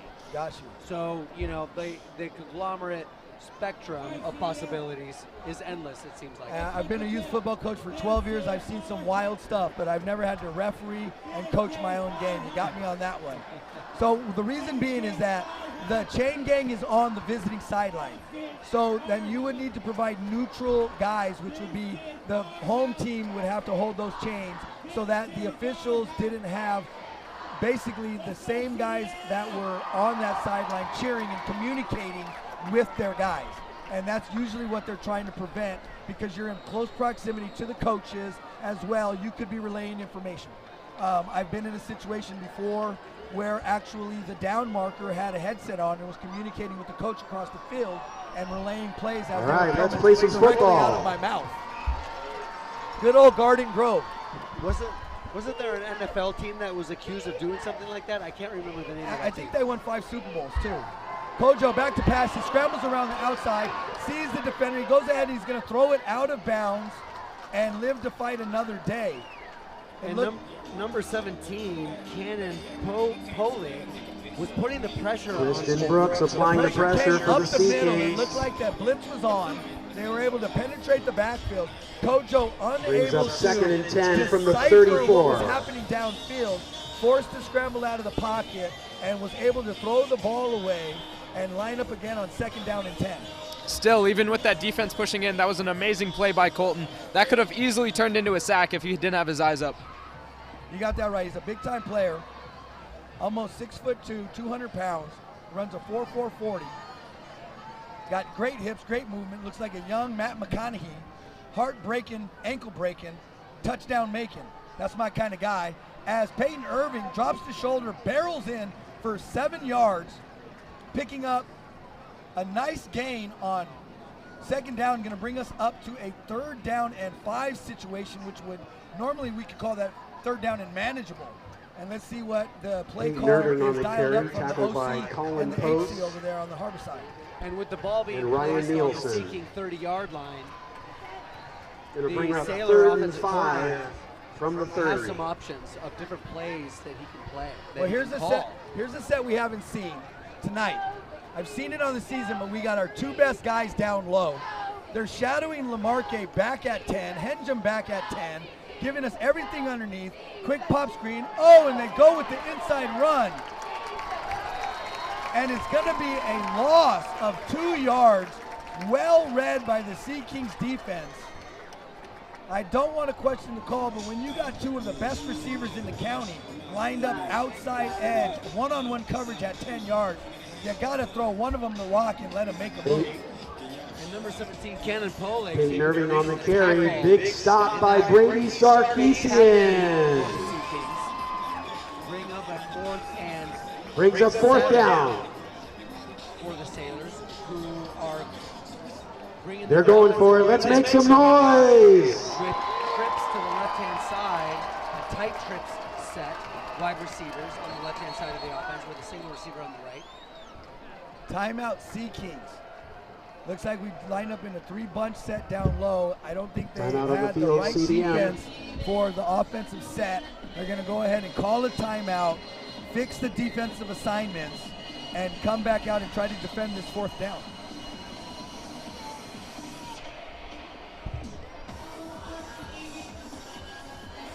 Eight minutes and 40 seconds left here in the third quarter on the Corona Del Mar 33-yard line.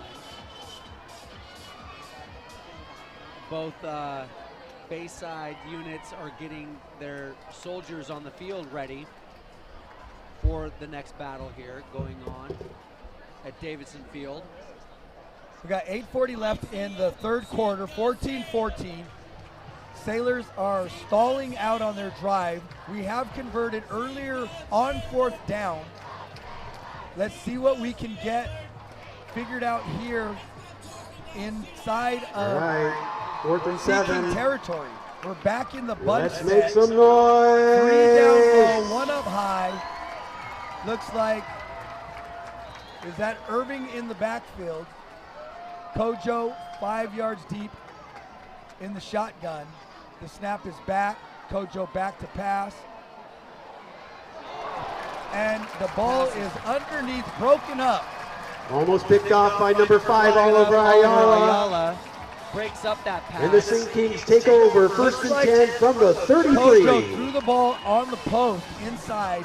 Cash wasn't ready to break, was slightly behind the ball, had to turn into a DB and defend the ball from the Oliveira, who made a great ball hop. Ball bounced off his chest, had an opportunity for an interception. Sea Kings are going to take over at the 33-yard line, going left to right on your TV screen. So one series for them turns into a punt. One series for us turns into a 4 and out. 8:35 to go. Razor back to pass. Kubicek in motion. Actually, that's number 14. He makes a inside Jordan trail Fargo with the to carry. turn the ball upfield, picks up 6.5, 7 yards on the carry. Going to bring up 2nd down and 3 for the Sea Kings. And he's actually limping after the play. Tony Glenn on the tackle. That's Jordan Gain of Fargo. 7 brings up 2nd and 3 from the 40. Tony Glenn on the tackle, one of our outstanding sophomores. You can see on the sideline he's grabbing the back of his knee. It looks like one of those situations where you get your ankle grabbed and you try to keep running. Oh, and there's pressure from Muir. Going to be tackled. David Razor with the quarterback keeper, and By that's good number for us. 87, that's First where the down. Going to move the chains. Muir had him in the backfield, unable to grip the jersey. He breaks free, picks up enough for the first down. Going to move the chains. They're going to hurry First up and 10 from the offense, 47. waiting for the marker to set. 3 bunch down low to the short side of the field. 1 up high. Razor back, takes the handoff, passes it off to Panay. Panay gets met by Carson Diavila on the outside corner, and he's going to be taken down after a gain Colin of Penny about on the carry. 5 yards. Going to bring up 2nd down and 5. You think I should ask about the corners?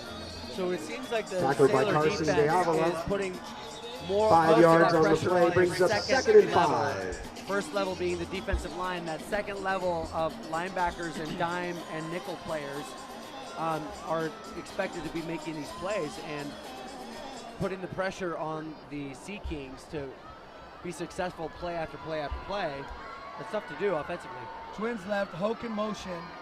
Going to be a pop bubble shove it to him. He's going to be gobbled up for a gain of no yards. Going to be back to the original line of scrimmage. He was met by Robbie Kroll, having a great game on senior Battle of the Bay for him.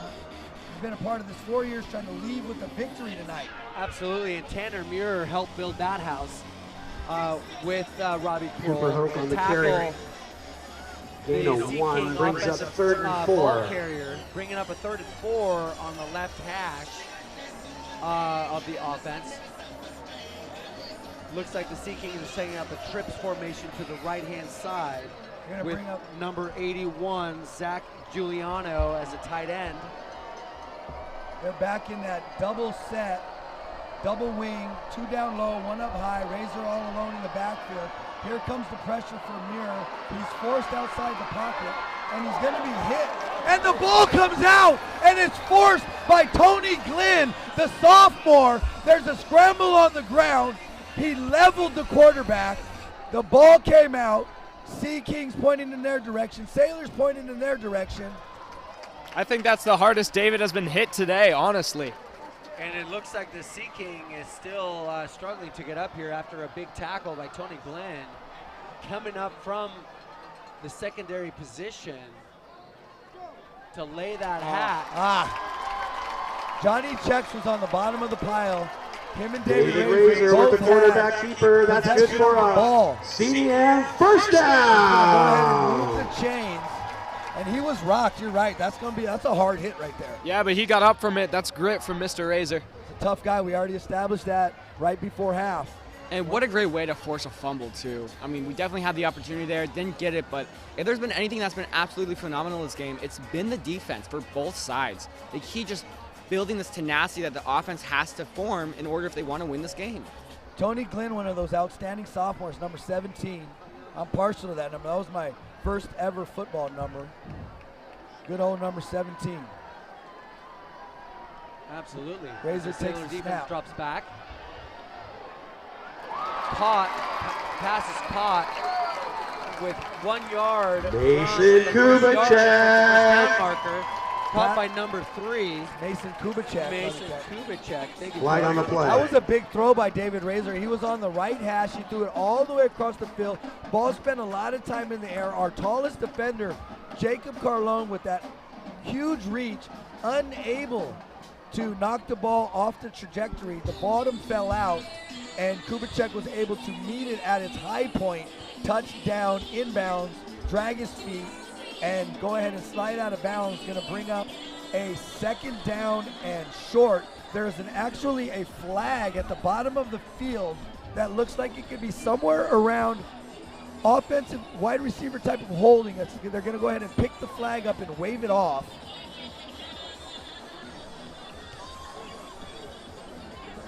Looks like the CDM Sea Kings are getting a first down on the Sailor. With the Sea King Penalty offensive against unit, the Sailors brings up 1st marching and out 10 for toward the ball CDM near from the the line of 32. scrimmage. The Sailor defense has 5 defenders. Time all for us to evenly step up and spaced, take this ball away. making the question mark over the offensive coordinator of the CDM offense as to where these guys are going to be dropping off. After is good. Wide open receiver for the Sailors. Let's see if we can get a big return and match them with the score. 2 offensive receivers running routes against a single defensive player is difficult for any defensive player. You got that right. So definitely made some adjustments. They seen some holes in the Sailors defense and they exploited them on that series.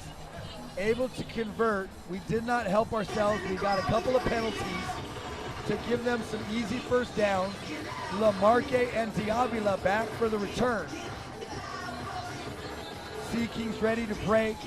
We need to be aware of the trick onside, the pooch, the squib, all of the above. Hard pressed to kick it deep when you got these 2 maniacs back there. One known to take your head off a block, the other known Penny to kicking take off the for the ball Sea to the Kings. house. The Sea Kings kick a squibber to the second And there's level, the number pickup. 34. Number 34 picks the ball up. The tailback. That's Peyton Irving with the return. Going to give us good field position at the 35-yard line. Peyton First down Irving on the Sailors return. going right to left on your screen with Tackled by Michael Lynch. 21-14 at the 2022 Battle of the Bay. CDM versus Newport Harbor. And you know, for Newport Harbor here, First and 10 Loftus' Sailors from biggest, the I 35. think what he's got to do here is he's got to find what holes that CDM is seeing that we don't, and then he's going to need to be able to cover those up and fix that so we can get out here, score some points, and maybe take this lead back. CDM coming with 21 unanswered points. That's right. Sailors Another have- big part for the Sailors this drive will be not getting those flags on the field. Sailors have not scored since the first quarter. Kojo back, going to be a quarterback keep.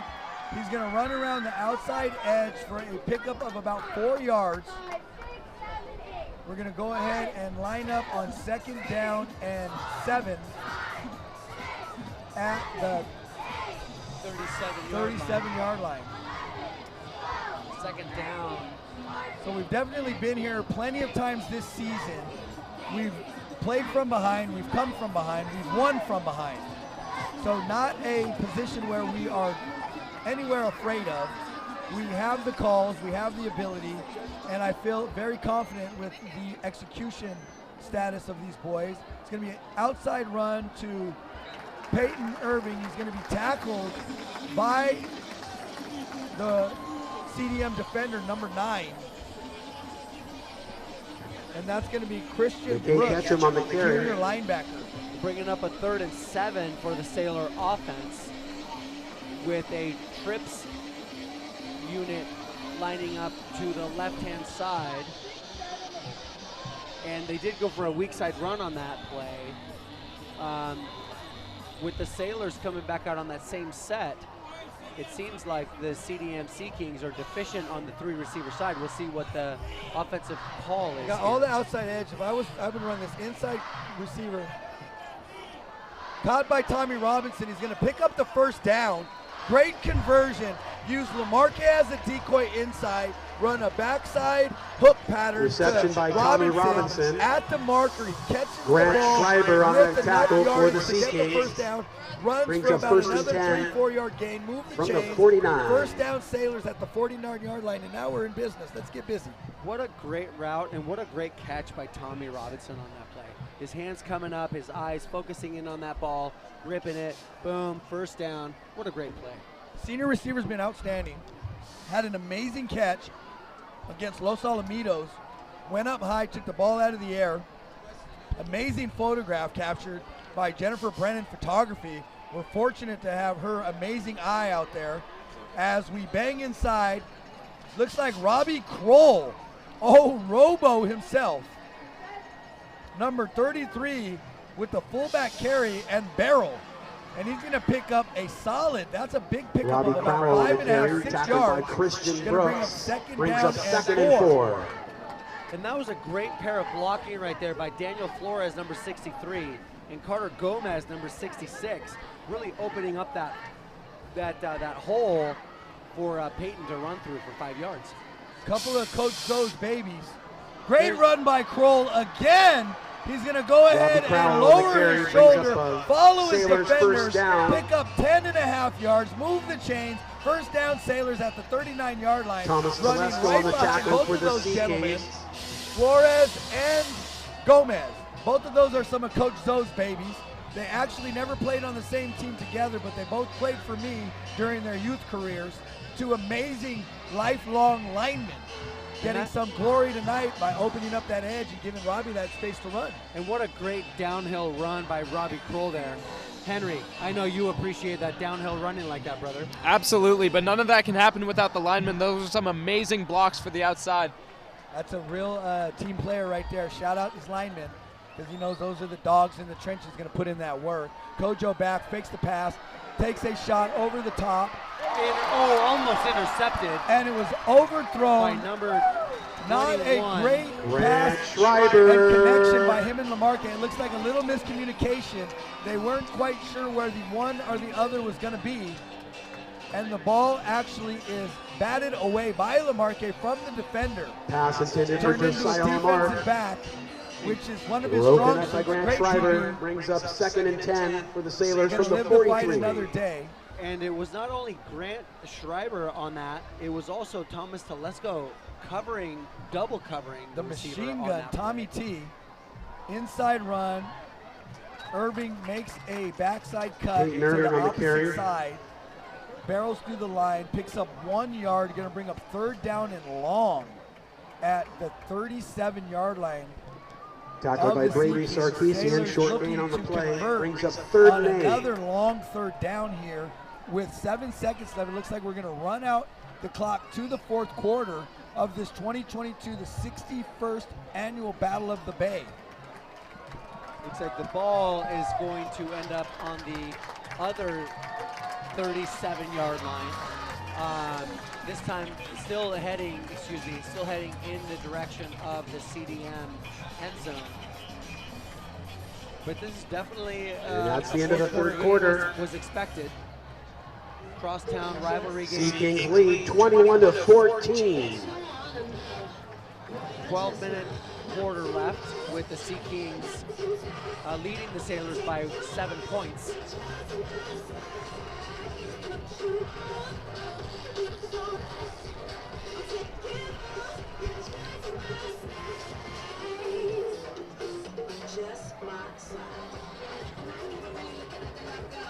Third and 8 coming up for the Sailor offense on the previously mentioned CDM 37-yard line.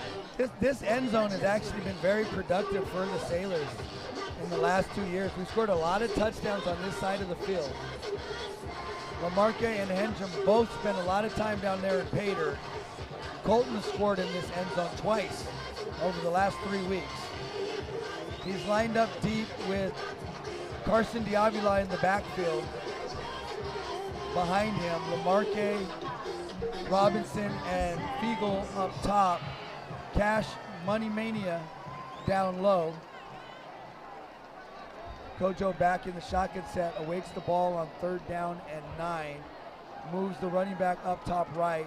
Looks like it's going to be a run play to the QB. They're looking for a hold. Barrels his shoulder, barrels down as a short side run. Push out of bounds by number 44, Vincent Menard. Picks up 2 yards. 4th down and Colton Joseph on the carry. Knocked out of bounds by Ryan Nielsen. 35-yard line. Brings up 4th and 6. Appears to be the pickup of. This is going to be one of the biggest plays of the game, let alone the season for the Sailors. All right, it's 4th down. They're going for it. 11:55 in the 4th. Let's make some Going for it on 4th noise. down. 2 up high, 2 down low. Traditional spread set. Running back set deep behind the quarterback. And he has plenty of space, opportunity to run. Amazing and goes block. ahead and runs forward for the 1st down. Who was that on the block? Did you see the number? Yep, number Joseph, 31, the McKay, quarterback catch him on the block, keeper, picking up that gain on the play, linebacker who was first down. blitzing. That was an amazing block by Tackled by McKay. Mason McKay Kubicek. Ketchum, Super Zeus, as I like Brings to call up him. 1st and 10 for the Chiseled out Sailors of from the marble. 22. You know, I was going to say it too. If there's anyone that's going to be able to get out of these 4th down situations, it's the Sailors. Their persistence, their tenacity. Everything has always allowed them to be able to get out of these tough situations and put more pressure on their defense. It's a very true statement, Evan. We've converted another 4th down here in the 4th quarter. It's going to go ahead and give us 4 new downs. We're going to line up in the double tight set. Henjum down low. Robbie Kroll at the fullback. Peyton Irving deep in the I formation. He dances through the hole, follows his running back, or his fullback, and picks up about 5-6 yards. Going to bring up 2nd down and 4 for the Peyton Sailors. Irving on the carry, tackled by Mason I love the I Kubicek. formation. One of my Tight bunch favorites. formation. Absolutely. 6-yard Coach. gain on the Henjum, play brings up the 2nd only and 4. receiver on the field currently at the moment. So they're going to go back to that tight formation and try to just shove it down into the end zone of the Sea Kings. So we come out in a pistol formation. We got the double tight, Henjum low, Lamarque high, Robbie Kroll in the backfield. and the Sea Kings jump offside. That is going to be costly for the Sea Kings. I don't know if that's going to be enough for the first down, but that's going to bring up second down in very, very short. Oh yeah, looks like Going just to a put yard us short. inside the 15-yard line at the 13.5-yard line. Second down and 1. So there's a cliche that offensive coordinators love second and ones because that opens it up to you can take a shot Brings downfield up second and it's one still, for the you're looking at Sailors. third and 1, and then you can try to play it deep, or you could go for the first down. I'd run a slant to Cash, a corner to Lamarque, would be a wide open touchdown. They go ahead and throw him the outside hitch on the bubble. He makes a guy miss, gets forced out of bounds. Looks like not the number one option. They were setting up the bubble screen as Josiah the Lamarque decoy. with the catch, knocked out of Possible bounds switch by to Henjo. Oliver Ayala. Pressure was on. The jailbreak, meaning they let the guys through. Loss on the of screen. 3 on the play brings Little up third and early. 4 from the Hendon had to 16. swing it outside to Lamarque, unable to do much with it. Going to go from second down and short to third down and 5, and it's going to pretty much negate the 5-yard offside penalty. As an offensive unit, you never want to march backwards.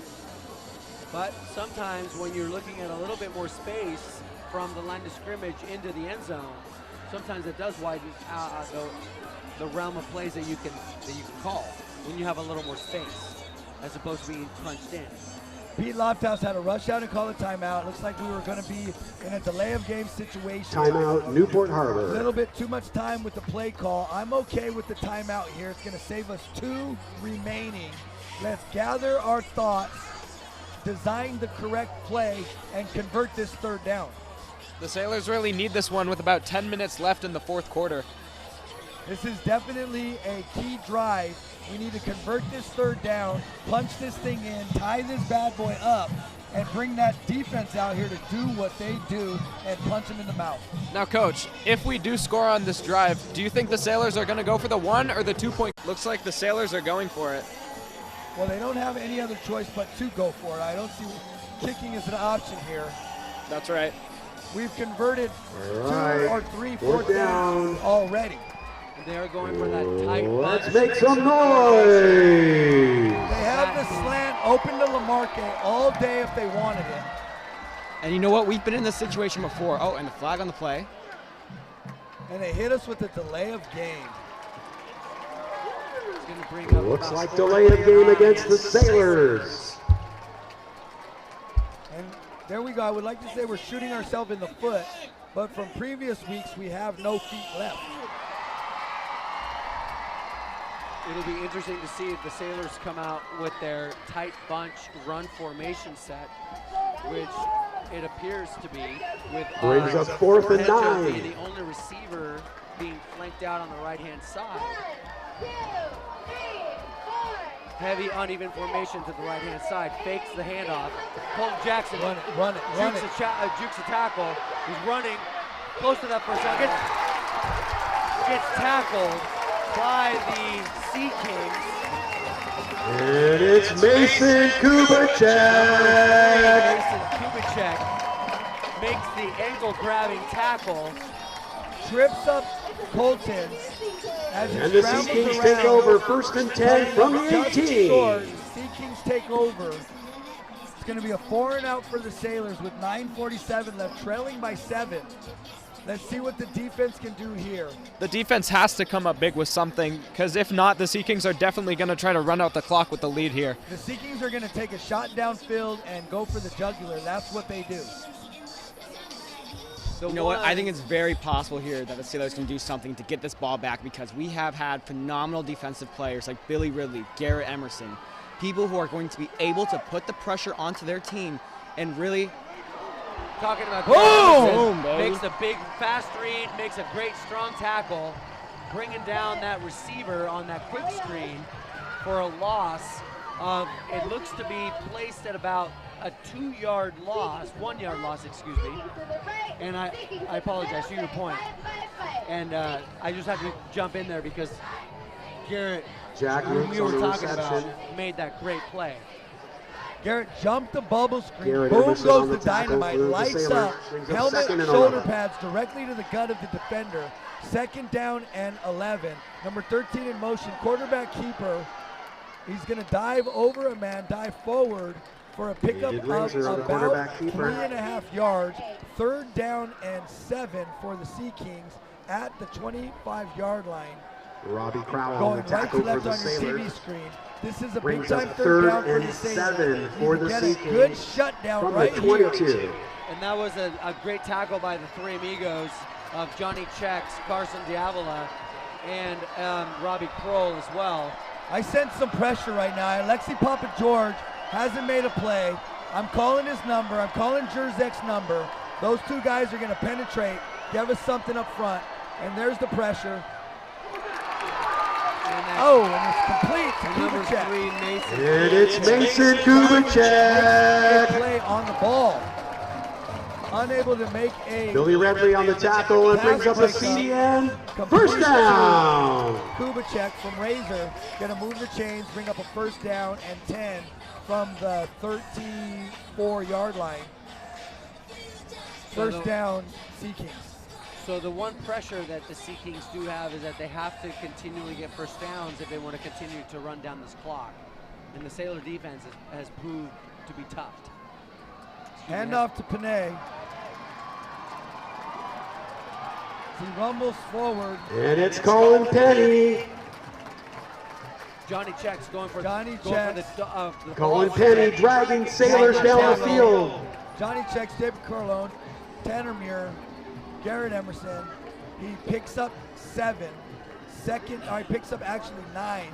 2nd down and 1. 9-yard gain on the play brings up 2nd and 1. That was a good run from him. He did not go down there. He had almost 6 Sailor defensive players, still didn't go down.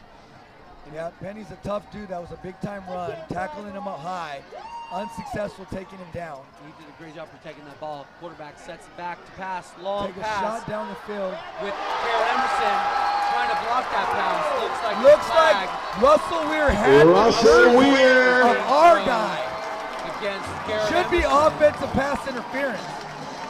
But it looks to be called against Garrett Emerson. He has our DB by the jersey.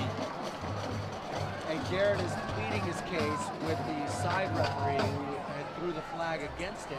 And it looks like they're coming back. The ball will be a 15-yard gain for the CDM Sea Kings from the line of scrimmage. I would much rather take that than that big. So it looks like they're going to be offsetting Looks like penalties. offsetting penalties on the play. Replay of 2nd down, 2nd and 1. Holding by the deep offense, pass interference by the defense. Wave them both off. Replay 2nd down and 1. 6:55 left in the game. Battle of the Bay, playoffs on the line. Razorback to pass. He's going to keep it.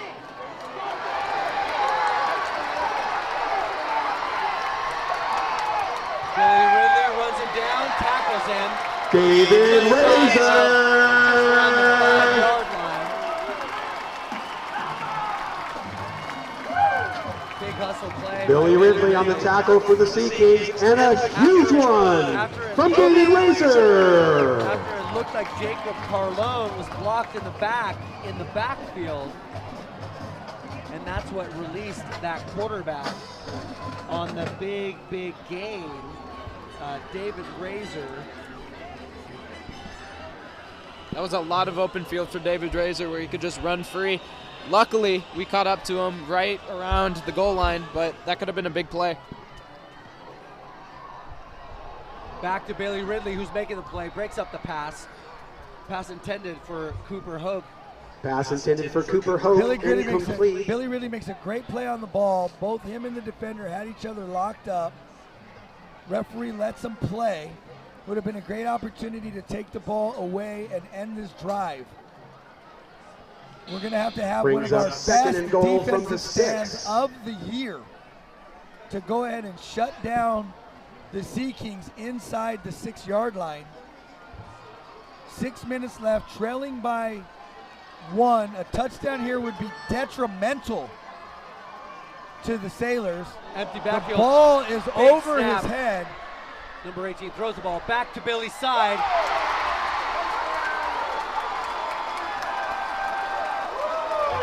And it appears to be And it's a touchdown! Billy Ridley was the intended defender on that play. And Cooper Hoke made a great... Cooper Hoke with the touchdown! There was certainly pressure, and Billy Ridley was in his hip pocket. He made a great play on a quick delivery release by that quarterback who was under pressure for a CDM touchdown. Extra point being attempted by Colin Penny. And the kick is Colin good. Penny's point after is good. 28-14. The CDM Sea Kings are leading the Newport Harbor Tars. So the Harbor Sailors got a big hill to climb right here. We're going to have to get a big return, score a touchdown, get the ball back either on an onside or a defensive 3 and out, get the ball with a very few minutes left on the clock, and try to get down there and score just to tie this thing up. Absolutely. I think the special teams for the Sailors really needs to come in clutch here. We haven't had a big return all night, had some decent yardage. Let's see if we can set up some blocking, create a line, and get Lamarque or Diavila down the field and put this thing in the end zone here and fight back into this game. Well, in the Sailor offense, not only has the pressure to score within the less than 6 minutes left to go in the game, being down by 14 points, but as you mentioned earlier, Coach, Sailor offense hasn't scored beyond their 14 points for quite a few minutes within the game time. Haven't scored since late in the first quarter. That's 3 straight quarters with no touchdown. Deep kick by the And Colin Penny blasting it out of the end zone. And that is going to bring the Sailor offensive unit to the 20-yard line. You know, we find ourselves in a situation where we're down a lot in the game. Whether it's by yards, we need 17 to get the first down. And I think we're able to always end up find a way to persevere and really get over it. I think right now is a time where we do have an opportunity to win here. As we were talking about earlier, the heart and the drive of this Sailor team is predominant. So absolutely, within this amount of time, they can absolutely bring the game up. No catch, says the referee. Colton scrambles out of the backfield. Pressure put on by the Sea Kings defense. Comes up, fires a line down low. Too low for Cash to pull off the ground. Incomplete pass. Thomas Telesco. 5:50 left in the game. 2nd down and 10.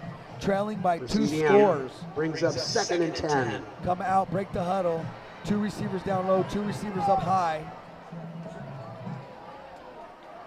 Kojo back in the shotgun with Irving to his right. Takes the snap. Throws the ball low and away. Incomplete pass intended for Cade Fiegel. Incomplete pass. Mason 3rd down Kubicek. and 10 for the Sailors. Running out of time, running out of Bringing downs. it for the Sea Kings brings up 3rd and 10. That was a tough catch for Fiegel. It was low and trailing front end. Definitely. That's the second one in a row from Colton. Throwing it low at the shins. It's hard for those receivers to get those balls.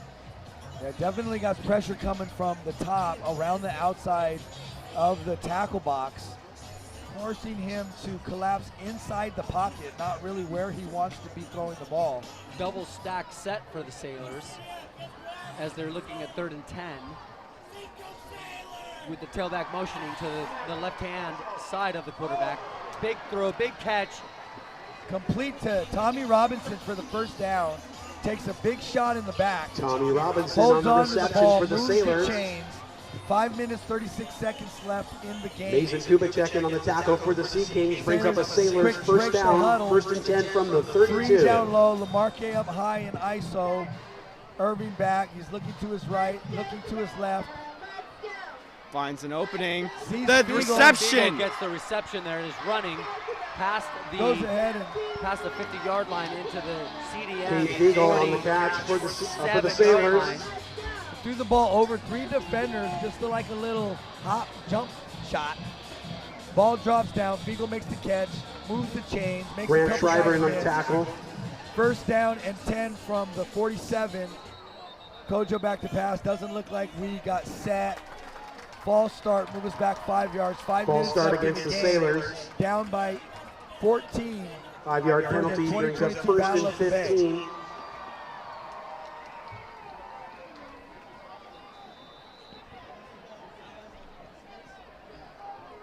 First and 15 for the Sailors with a trips formation to the right-hand side. Single receiver to the left. Shotgun, tailback left. As number 10 for the CDM Kings comes down. Intercepted by the Sea Kings. Tackled and pushed out of bounds by the Sailors. Colin Post with the 2 interception. flags being thrown on the play. I believe that was after the play, so I don't know if it'll turn over the interception. You're totally right. They were flags thrown after the play. One of them may be taunting. What do they call that? Under personal foul. Over celebration, perhaps. Unsportsmanlike conduct or something of that sort. From our vantage point. Throwing the ball off his back foot, very, very short of the receiver. Easy catch for the defender. Go ahead and intercepts it and runs it back 35 yards to ice the game for the Sea Kings with 4:39 left in the fourth quarter as the Sailor hopeful head for the gates.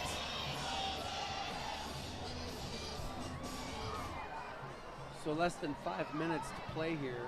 It appears that the Sea Kings are putting a stack formation with 2 receivers right behind each other on the left-hand side. And Coach, did you catch what that flag was on that last play?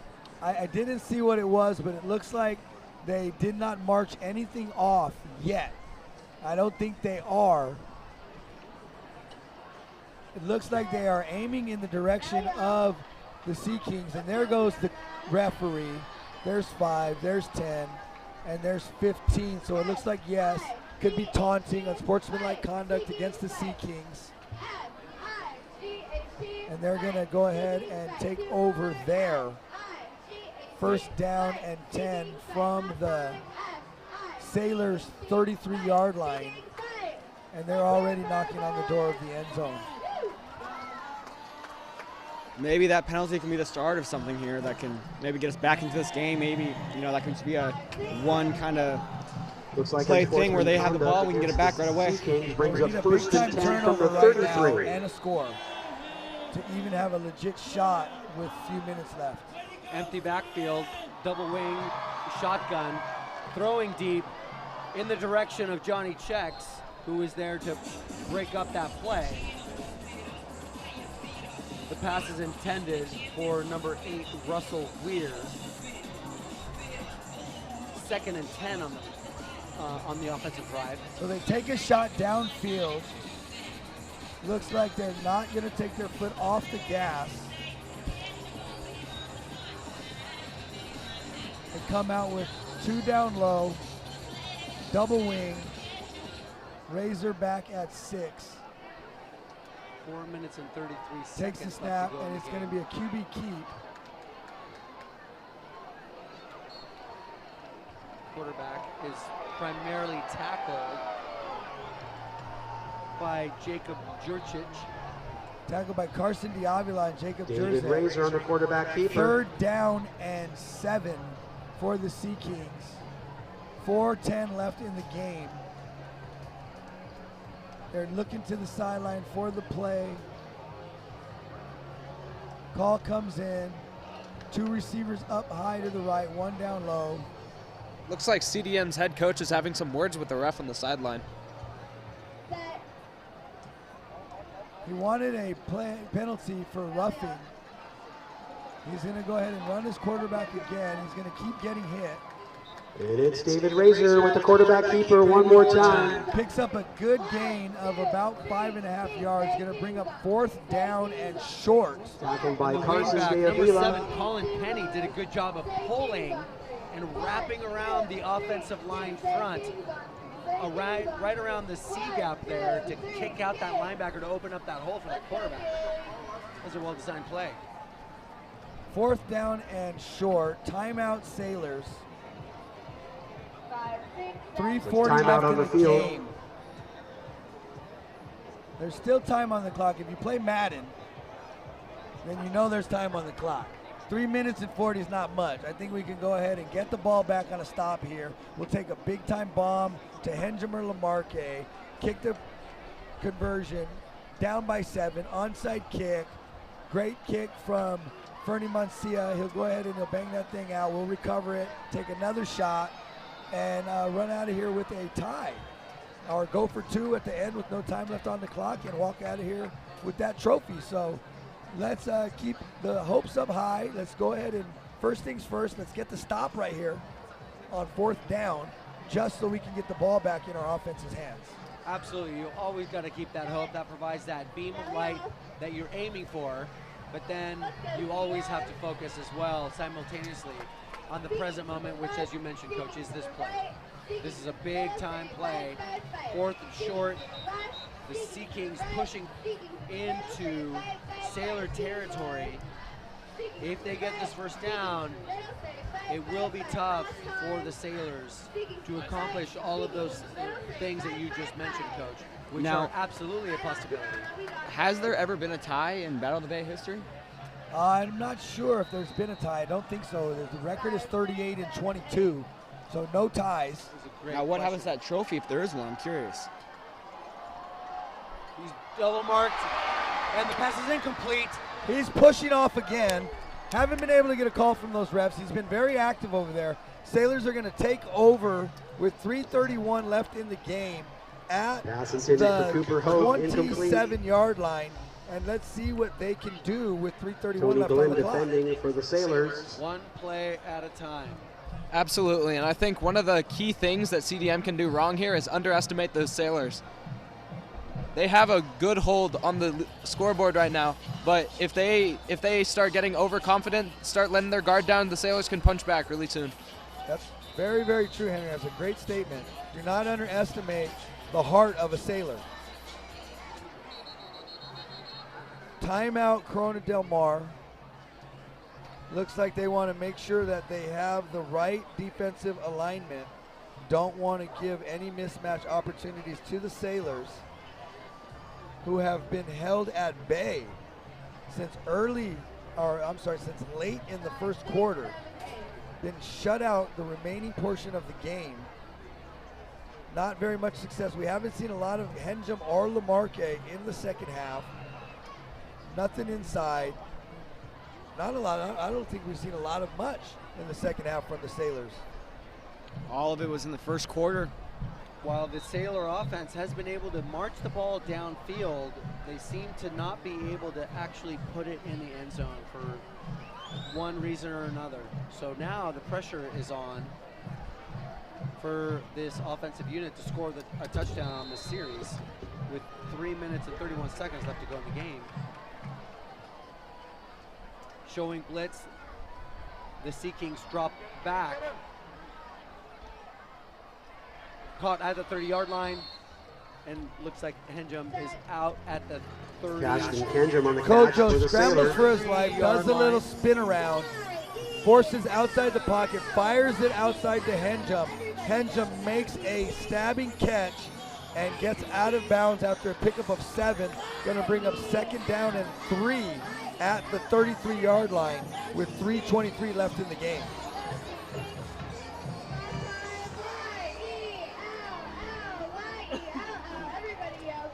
With the ball on the 33-yard line. Shotgun. Colton is rolling out to his left. Keeps the ball, runs, gets the first down, and goes out of bounds right around Colton the Joseph on the quarterback keeper. yard line. Colton showing his Brings up speed a there. first down for the Very Sailors. nice run by Joseph. Had 2 receivers, had options, decided to tuck it, run it, pick up the first down, move the chains. Another timeout, or actually there's a player down, number 44 behind the play. It's Vincent Menard, and it looks like he's suffering of some cramps, perhaps. Going to be first down for the Sailors at the 46-yard line with 3:16 remaining in the game. Maybe this can perhaps give the Sailors the amount of time it takes to restore their energy and maybe make some big plays here, get that mojo back up, hype each other up, and really just be in each other's corners and be like, hey, I'm here for you. Let's do this. Let's take this back.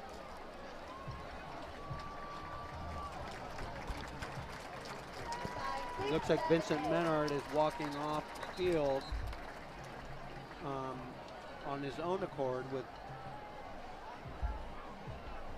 A couple coaches straddling him. He looks like he's going to be okay. A little knee injury and possibly a little cramp. Walking him to the bench. Seakeem's back on defense. Colton out at shotgun, 2 down low. Drops back to pass. Makes a throw over the top to Henjum. It's going to be broken up by Oliver number 5, Ayala. Oliver Ayala, on the pass breakup. Going to bring up second down Pass intended for Caston for the Kenjum. Sailors. 3 minutes and 10 seconds left to go here in the game. Brings up Our 2nd and offense 10. Looking at 2nd and 10 from the 46-yard line. Ball is on the left hash of the field with a 3-receiver set to the right of the quarterback. Tailback right, shotgun, rolling right. Ball goes to number 25. Gets the first down. And Got to get out of bounds right there. it doesn't Cade look Fiegel. like he got out of bounds. Cade Fiegel on Move that the return. chains. Sailors. Clock keeps running. Under 3 minutes now. Inside the Brings Seakeem's up first down. territory. Ball marked at the 10 from the 40. 40.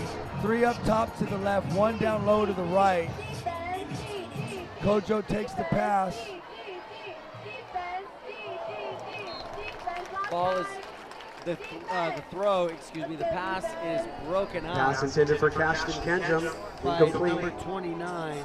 Devon Short breaks up that pass. Devon Short on the play for the Sea Kings. Brings up 2nd and 10. 2nd and 10 for the Sailors with 2:41 left in the game, trailing by 14. Inside Sea King territory. Lamarque up top with Robinson. Fiegel down low with Henjum. Kojo takes the snap, drops back to pass, looks to his right, gets the ball out to Henjum. Henjum go and makes the catch. Going to be wrestled out of bounds. Pick up a 4. Kenjum on the And catch. 3rd down and 7. And the side judge Tackled not by giving Oliver credit for getting out of Ayala. bounds. The clock is still ticking down. Clock is still running. Sailors Brings up need 3rd to and 6. emphasize some hurry up offense, pep in their step. Let's get things going. Ball outside to Fiegel, and it looks like he does get out of bounds. Cade Fiegel on the reception. Stops the clock. 2:09 left. First down, Sailors. That's good effort by Fiegel. Thomas Yes, Telesco it on the is. Great tackle play by the for the sophomore. Sea Kings. Brings up first down. Moving fast, playing fast, catching fast. Getting out of bounds fast. Great play by the Sailor offense. Cade Fiegel on that reception, as aforementioned. Classic spread. Kojo back to pass. DePaul broken up. Takes a Once- shot. Oliver and ends up in Ayala. the end zone. Once again, Oliver Ayala Big breaking up play. the pass. Had coverage. Caston Kenjum. Intended receiver. Pass incomplete. Ball knocked away by the defender. Incomplete pass. Brings up 2nd and 10.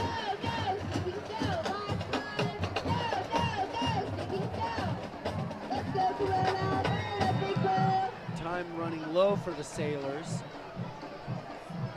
They are in position to score here within the 30-yard line of the Sea Kings. Shotgun, empty backfield in terms of a pistol set and thrown out of bounds. At the boundary side, bringing up a 3rd Pass intended for down Josiah and 10. Lamarck. Incomplete. Brings up 3rd and 10 from the 28 with 1:46 left in the game. Sailors down by 14 points with less than 2 minutes to go in the game. Shotgun tailback left, trips right formation for the offense. The offensive line drops back to pass block. Pass intended for Tommy Robinson. Unable to make a play on the ball. Pass intended for Tommy Robinson, broken up by Thomas Telesco. 4th down for the Sailors. And it brings up 4th down. 4th down and 10.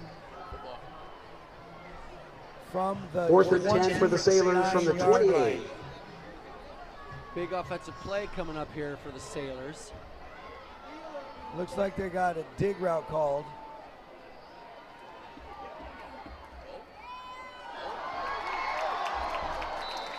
Pass is broken batted up. Away, incomplete pass. Once again by Gaston Kendrick, the intended receiver.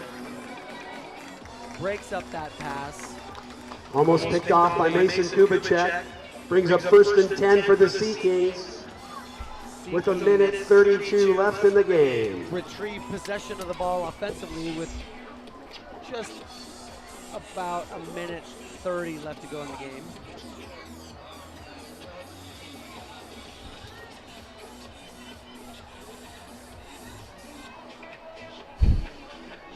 And it's about at this point in the game where, as a player, you start to feel the deflation of the situation here. With this amount of time left to go, and your defense on the field. Well, what it looks like to me is it looks like the Sea Kings went in at halftime, out-schemed us, and came out and out-coached us. We didn't look like anything remotely close to what I've seen all season long. Offense wasn't clicking, defense fell apart. They took us apart at will, unable to convert the short yardage situation. The long yardage was good. We converted a lot of 4th downs, which is not where we really want to be. We should be converting those on 2nd and 3rd downs instead of leaving us 4th and long multiple times.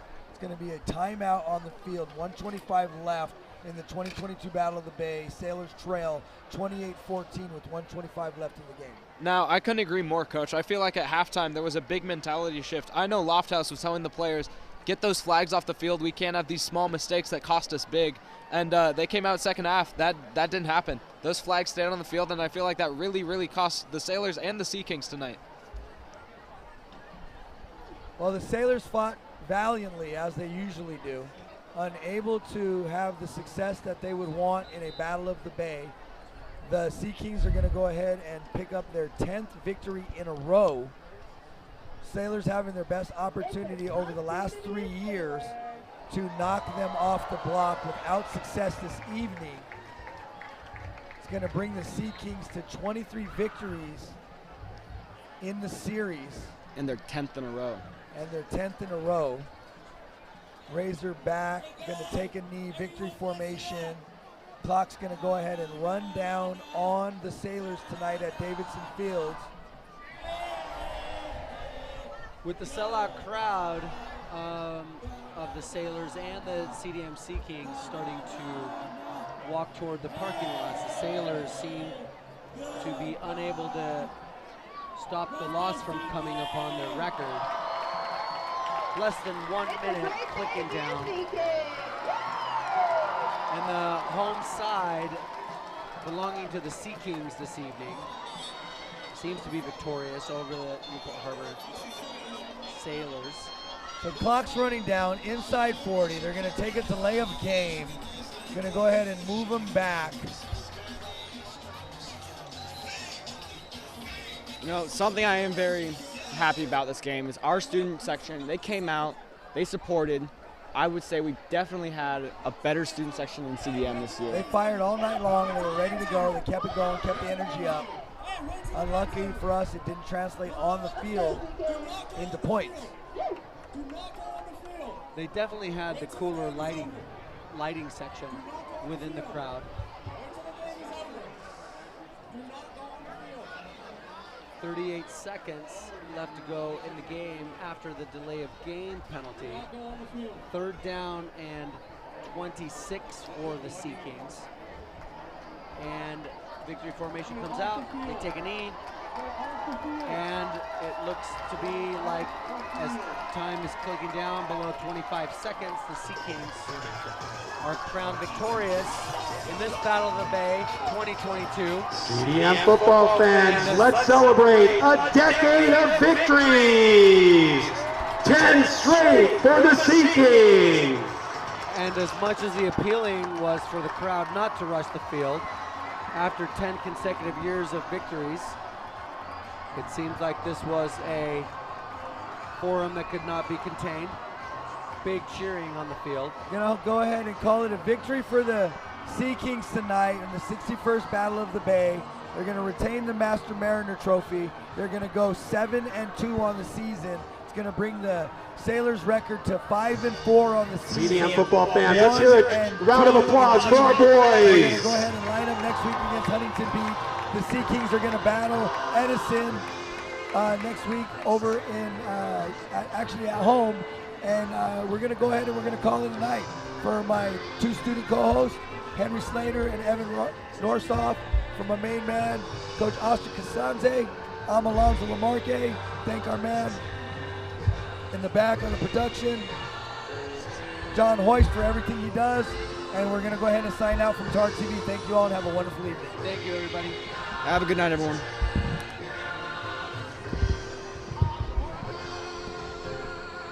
That fell apart.